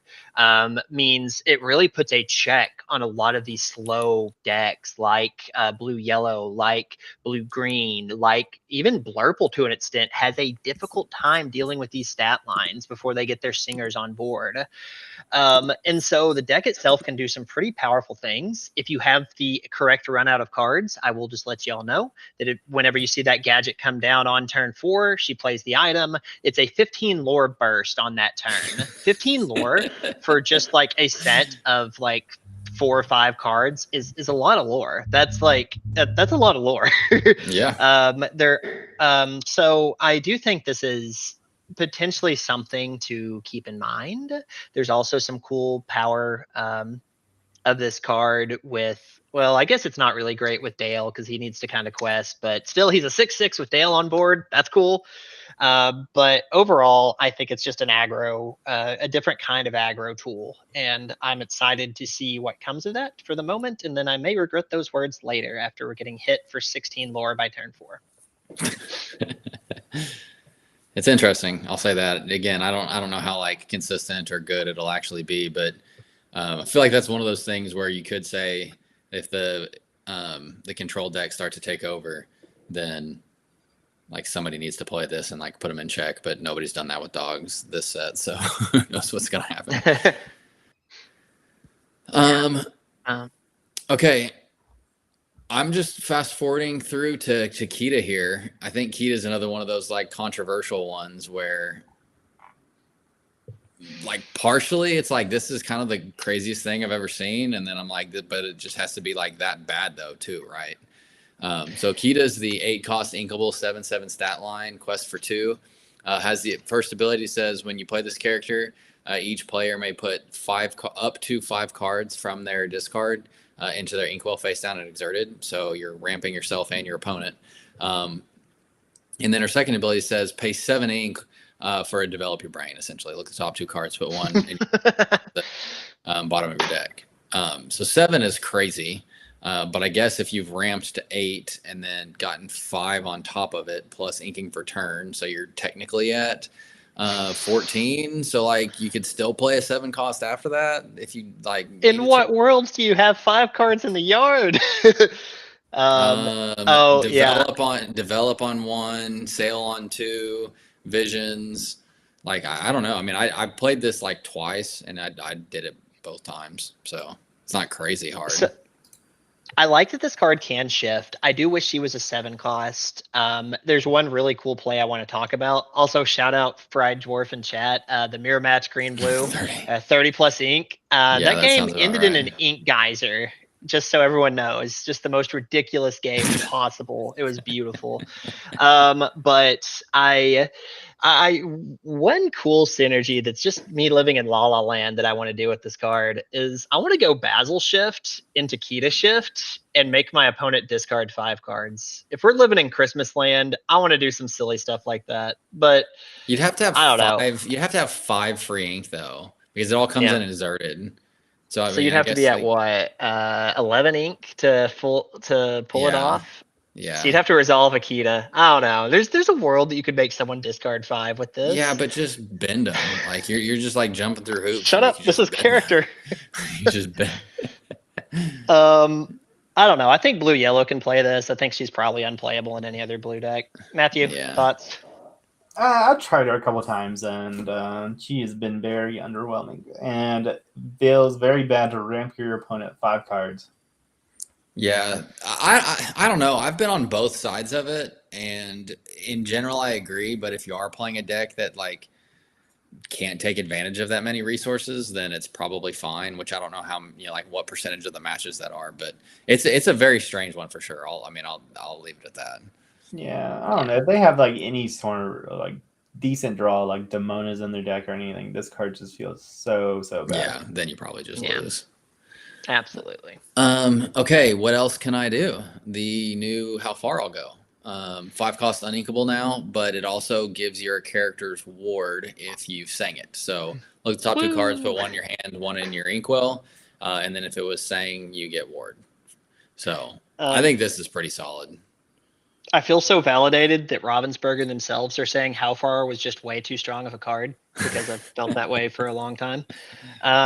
But yeah, it's just nerfed How Far I'll Go. I think it's very core playable, if not very powerful in core. I think a lot of Sapphire decks will test it. I don't know which ones it kind of fits in with the best, but I do think, like blue yellow is the one that I think probably utilizes it the best. But it's a really good card for blue red too. I think blue red's needed a card like this. I was gonna say blue red, but yeah, I kind of like it for blue yellow. This gives you one ink closer to your board wipe. Storm.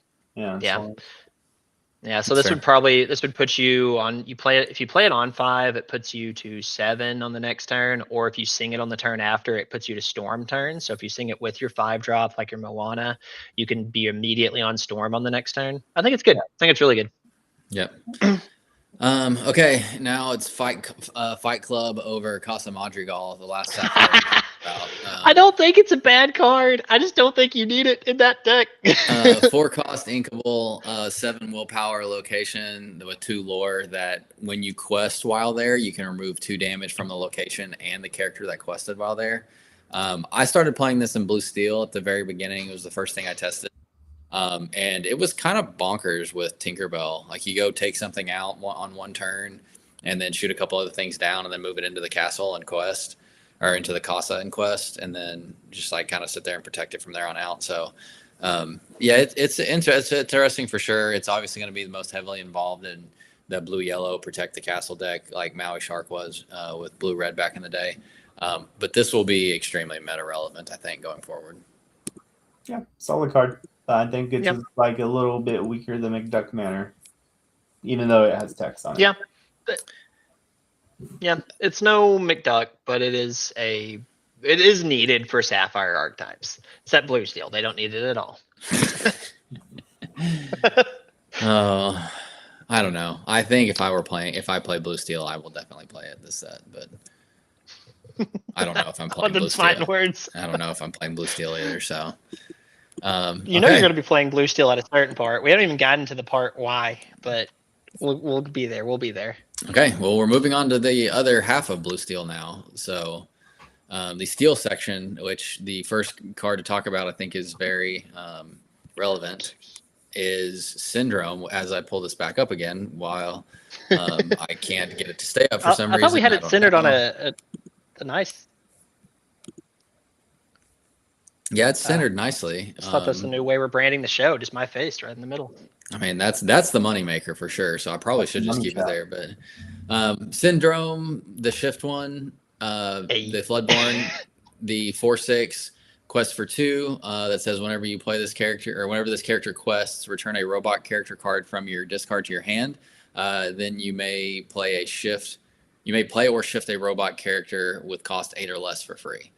So we have, I'm going to fast forward to Omnidroid real quick because that's the one that has the payoff right now. Omnidroid is 6 cost, so we don't have an 8 cost robot right now. But he's a 6 cost, 6/6 quest for 2 that has resist +2. So obviously Syndrome and Omnidroid are very thematic as well. There's just not enough robots yet, I don't think.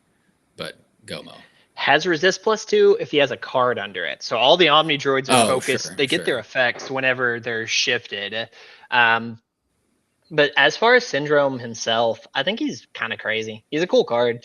I don't know if the deck's going to be that good. You're kind of gated to some interesting choices for robots. But a card can't read this and not feel pretty strong.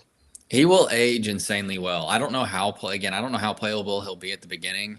But I'm getting my Enchanteds early because at some point there's going to be a crazy robot, and when there's a crazy 8 cost robot, stocks will go crazy. So yeah, he definitely has like the best lines of text out of this set. I think it's just like we're pretty much waiting for a good 8 cost robot. Yeah, I am back. Yeah, yeah. And No, we also have Baymaxes too. We have 2 decent Baymaxes. Yeah, I mean, you could play Blue Steel with Baymax, which I think if you're going this route, you kind of have to. I know there's been some Amber Steel builds going around, but that's just, I think that's too limiting for him to like actually be able to like hit those lines. So yeah, I don't know. He'll age well. He'll age very well. Like there's no way he doesn't age well. Like he's the worst he'll ever be. I'll put it that way. Can absolutely agree. Okay, we have a few more Incredibles and Brave characters. Doing just a normal standard steel stuff, challengers, bodyguards. I want to talk about Angus. I think that card could definitely see play. Angus. Which one's Angus? 3 cost 4/3. When you play this character, chosen character gains alert this turn.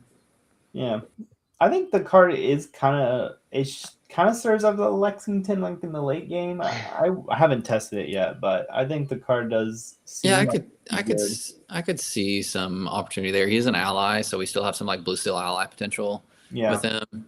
Yeah, there's a world added and he has upside, so I could see some fringe play. Points to the all horse deck. We're getting just a card closer every set. Oh, for those who've been around for a while, and set 10 when was it Mayor Winddancer, and everybody was all up in arms about the mayor and the horses. Incrediboy, shift target for Syndrome. Another Omnidroid. Is the 4 cost uninkable Omnidroid playable? When you play this character, if you shift to play it, you may deal 2 damage to chosen. If you're playing Syndrome, I think you're forced to play it. But no, he's not really good. Okay, that's kind of what I thought. Okay, we talked about Omnidroid. I guess the next one to talk about is Merida. I'll let you do this. Yeah, I don't know. Merida I want to work so bad, and I feel like it's so close. It's just like kind of clunky.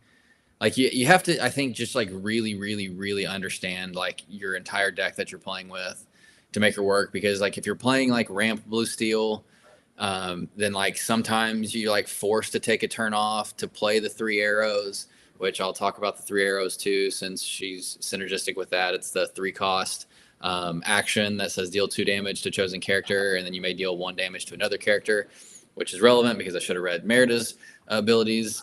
She's a 5 cost uninkable 3/5 stat line quest for 2, and says when you play this character, you may return an action card named 3 arrows from your discard to your hand. So kind of like Captain Hook back in the day.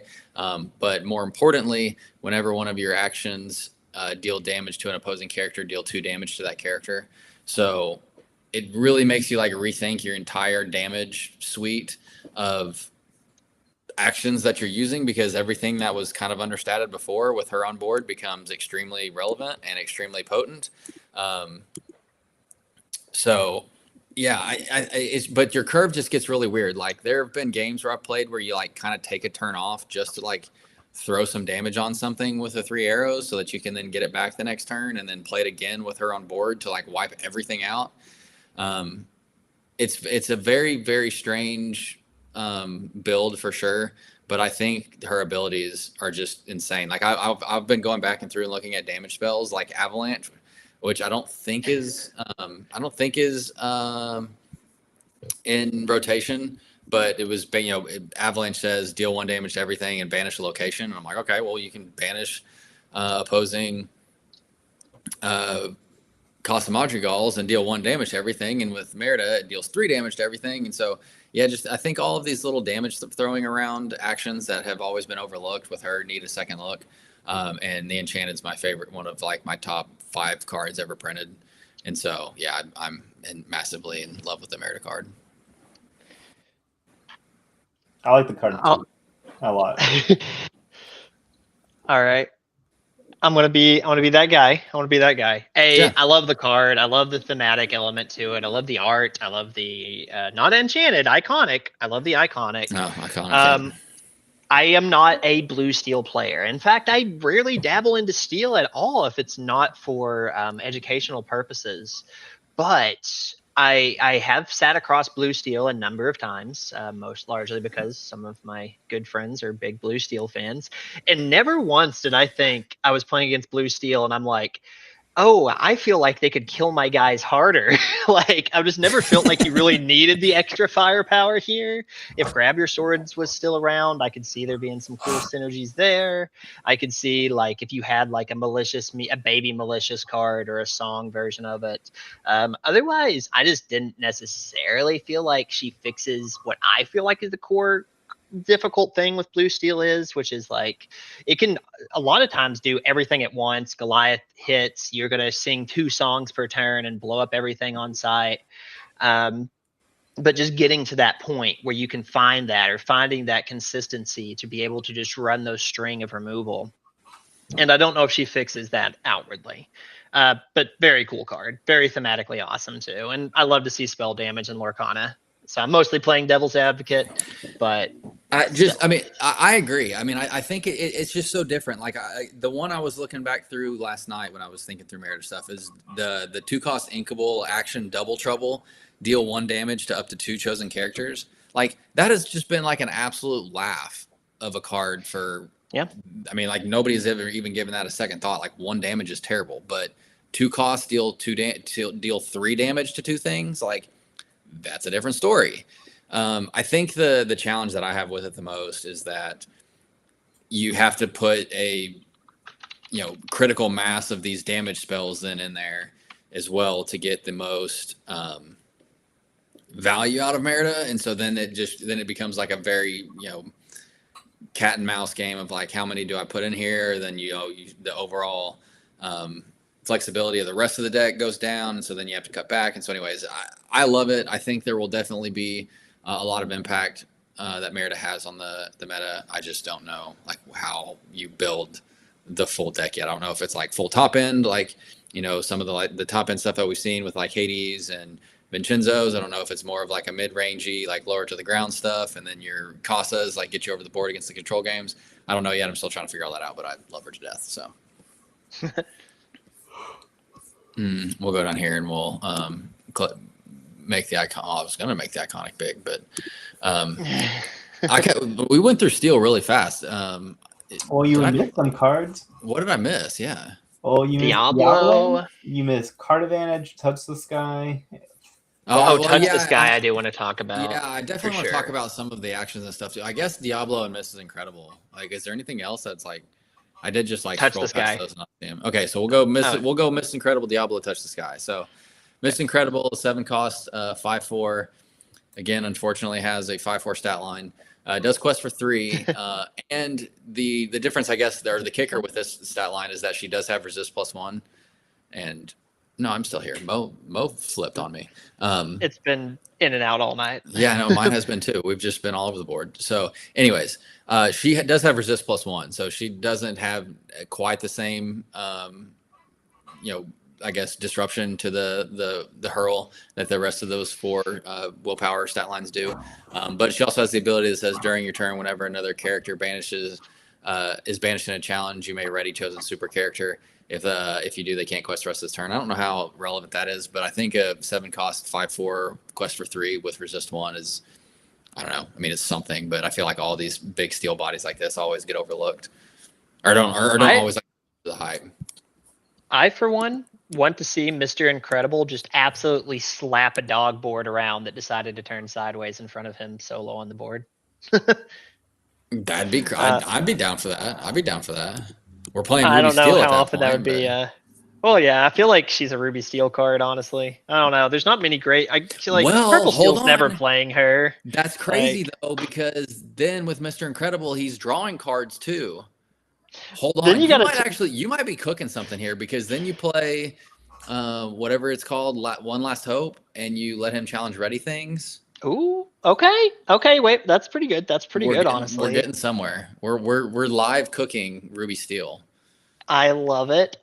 This is like the 3rd time this has happened on one of our podcasts, by the way. Exactly, live cooking Ruby Steel. It's always the Ruby Steel stuff. But yeah, okay. I mean, she's definitely got something. I don't think she's great, but there's, a world where that power level can fit into a deck. So I mean, she is kind of interesting. Like, you're able to use another character, a non-super, to challenge banish something, and you may ready chosen super so she can ready herself, right? Yeah.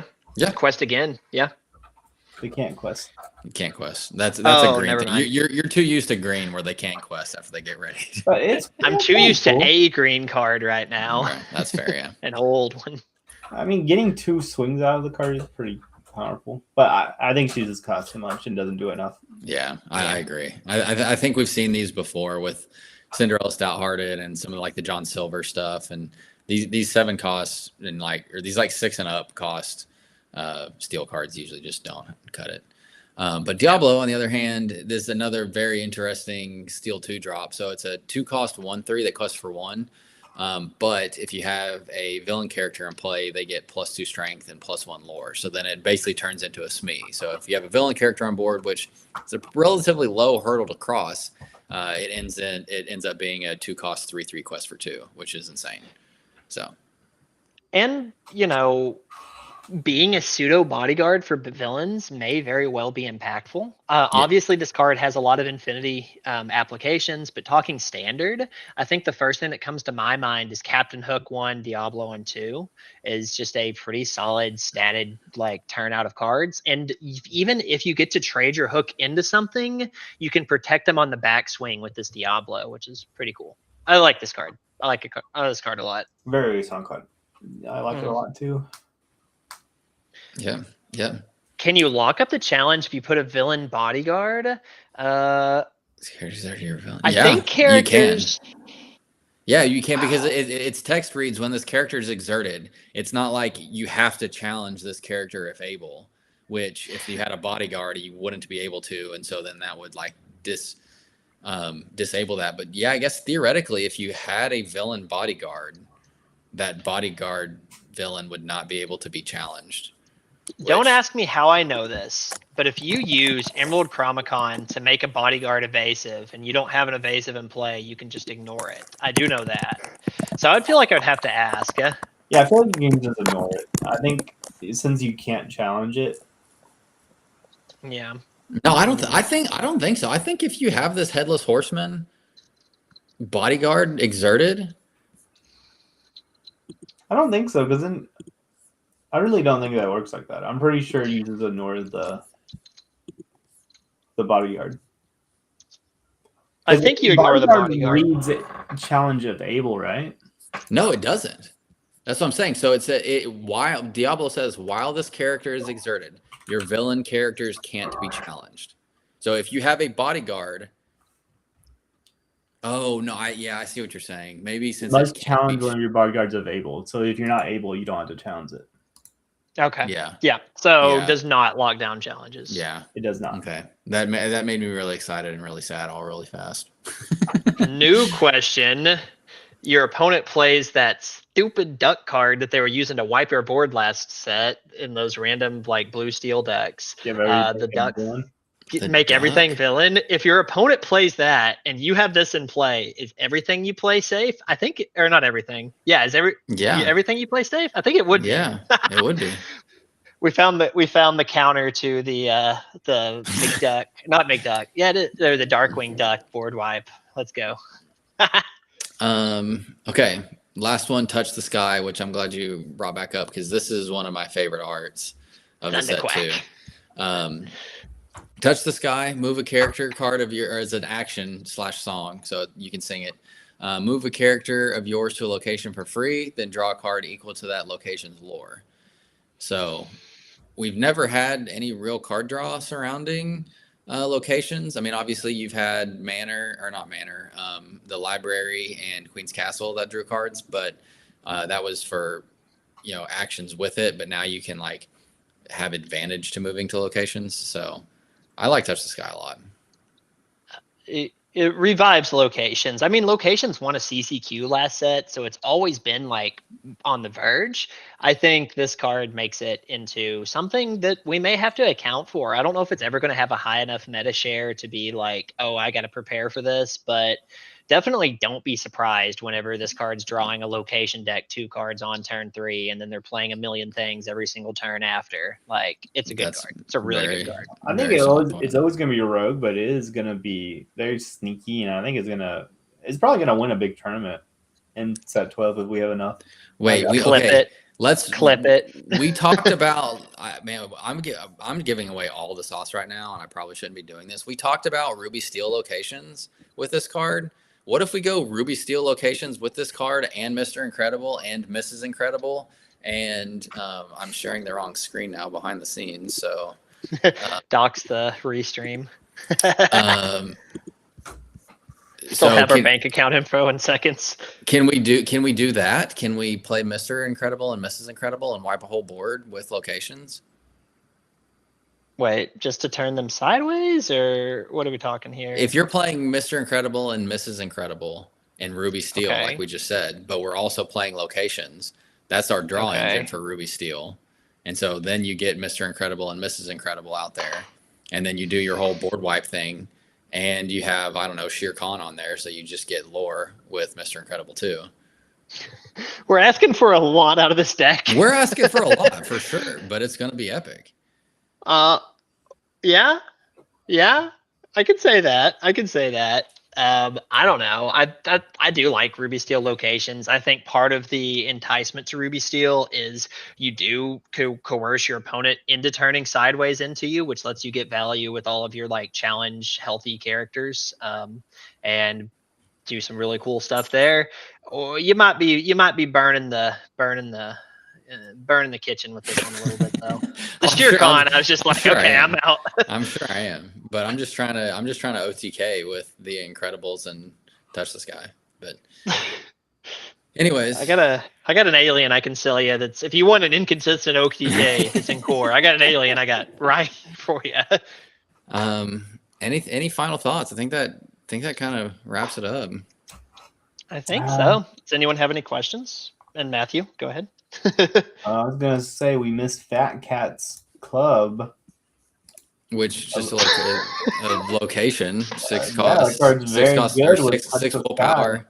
6 we willpower. got a power crypt Agrabah. Let's go. Yeah, 6 willpower Agrabah. That has 2 levels. I mean, I'm just saying, if you have Touch of Sky in the deck, I think you're gonna have Fat Cat's Club. Hey, Attila, anxiously awaiting a new green purple list, still loyal to the colors and waiting to see. Oh, well, thank you. I've got it. I don't know if you're in my Discord, but I do have it available there for public things. I might be able to link my Discord in chat. If I can't, we'll figure it out. But I got you covered, basically. It's on your. Is it on your X account? I don't think so. I think it's mostly tied towards Metafy. Oh yeah, go check Metafy. Go check Mo. Go if you want the best coach in the biz. Go talk to Mo. Oh, you're Patient. making me blush. You're making me blush. Patient, super smart, explains things incredibly well. He made me a good player. If he can make me a good player, he can make anybody a good player. I'll tell you that much. Still blushing. I got to go to the YouTube stream, so just a moment, and I'll get it linked if I can. Yeah, it's going to be an interesting set. You know, I think this is a very strange one. We kind of said this when we started, that this one theoretically only has 5 metas worth of lifespan, because it's, you know, at the middle of, or at the end of the current rotation going into the next rotation. And so, you know, once next year, then this rotates out. So it's a little strange from that respect when we, you know, have these like end of the meta new sets, but I think there's a lot of cool concepts. I do like that there's a lot of new like synergies with the toys, with the Brave stuff, with the supers, with the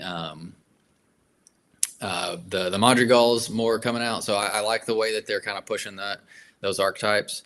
So yeah, it should be a fun set. I think there's a lot of cool stuff. I think there's potential for some new stuff to shine. But we'll have to wait and see, you know, just getting testing underway. So we'll find out. Yep.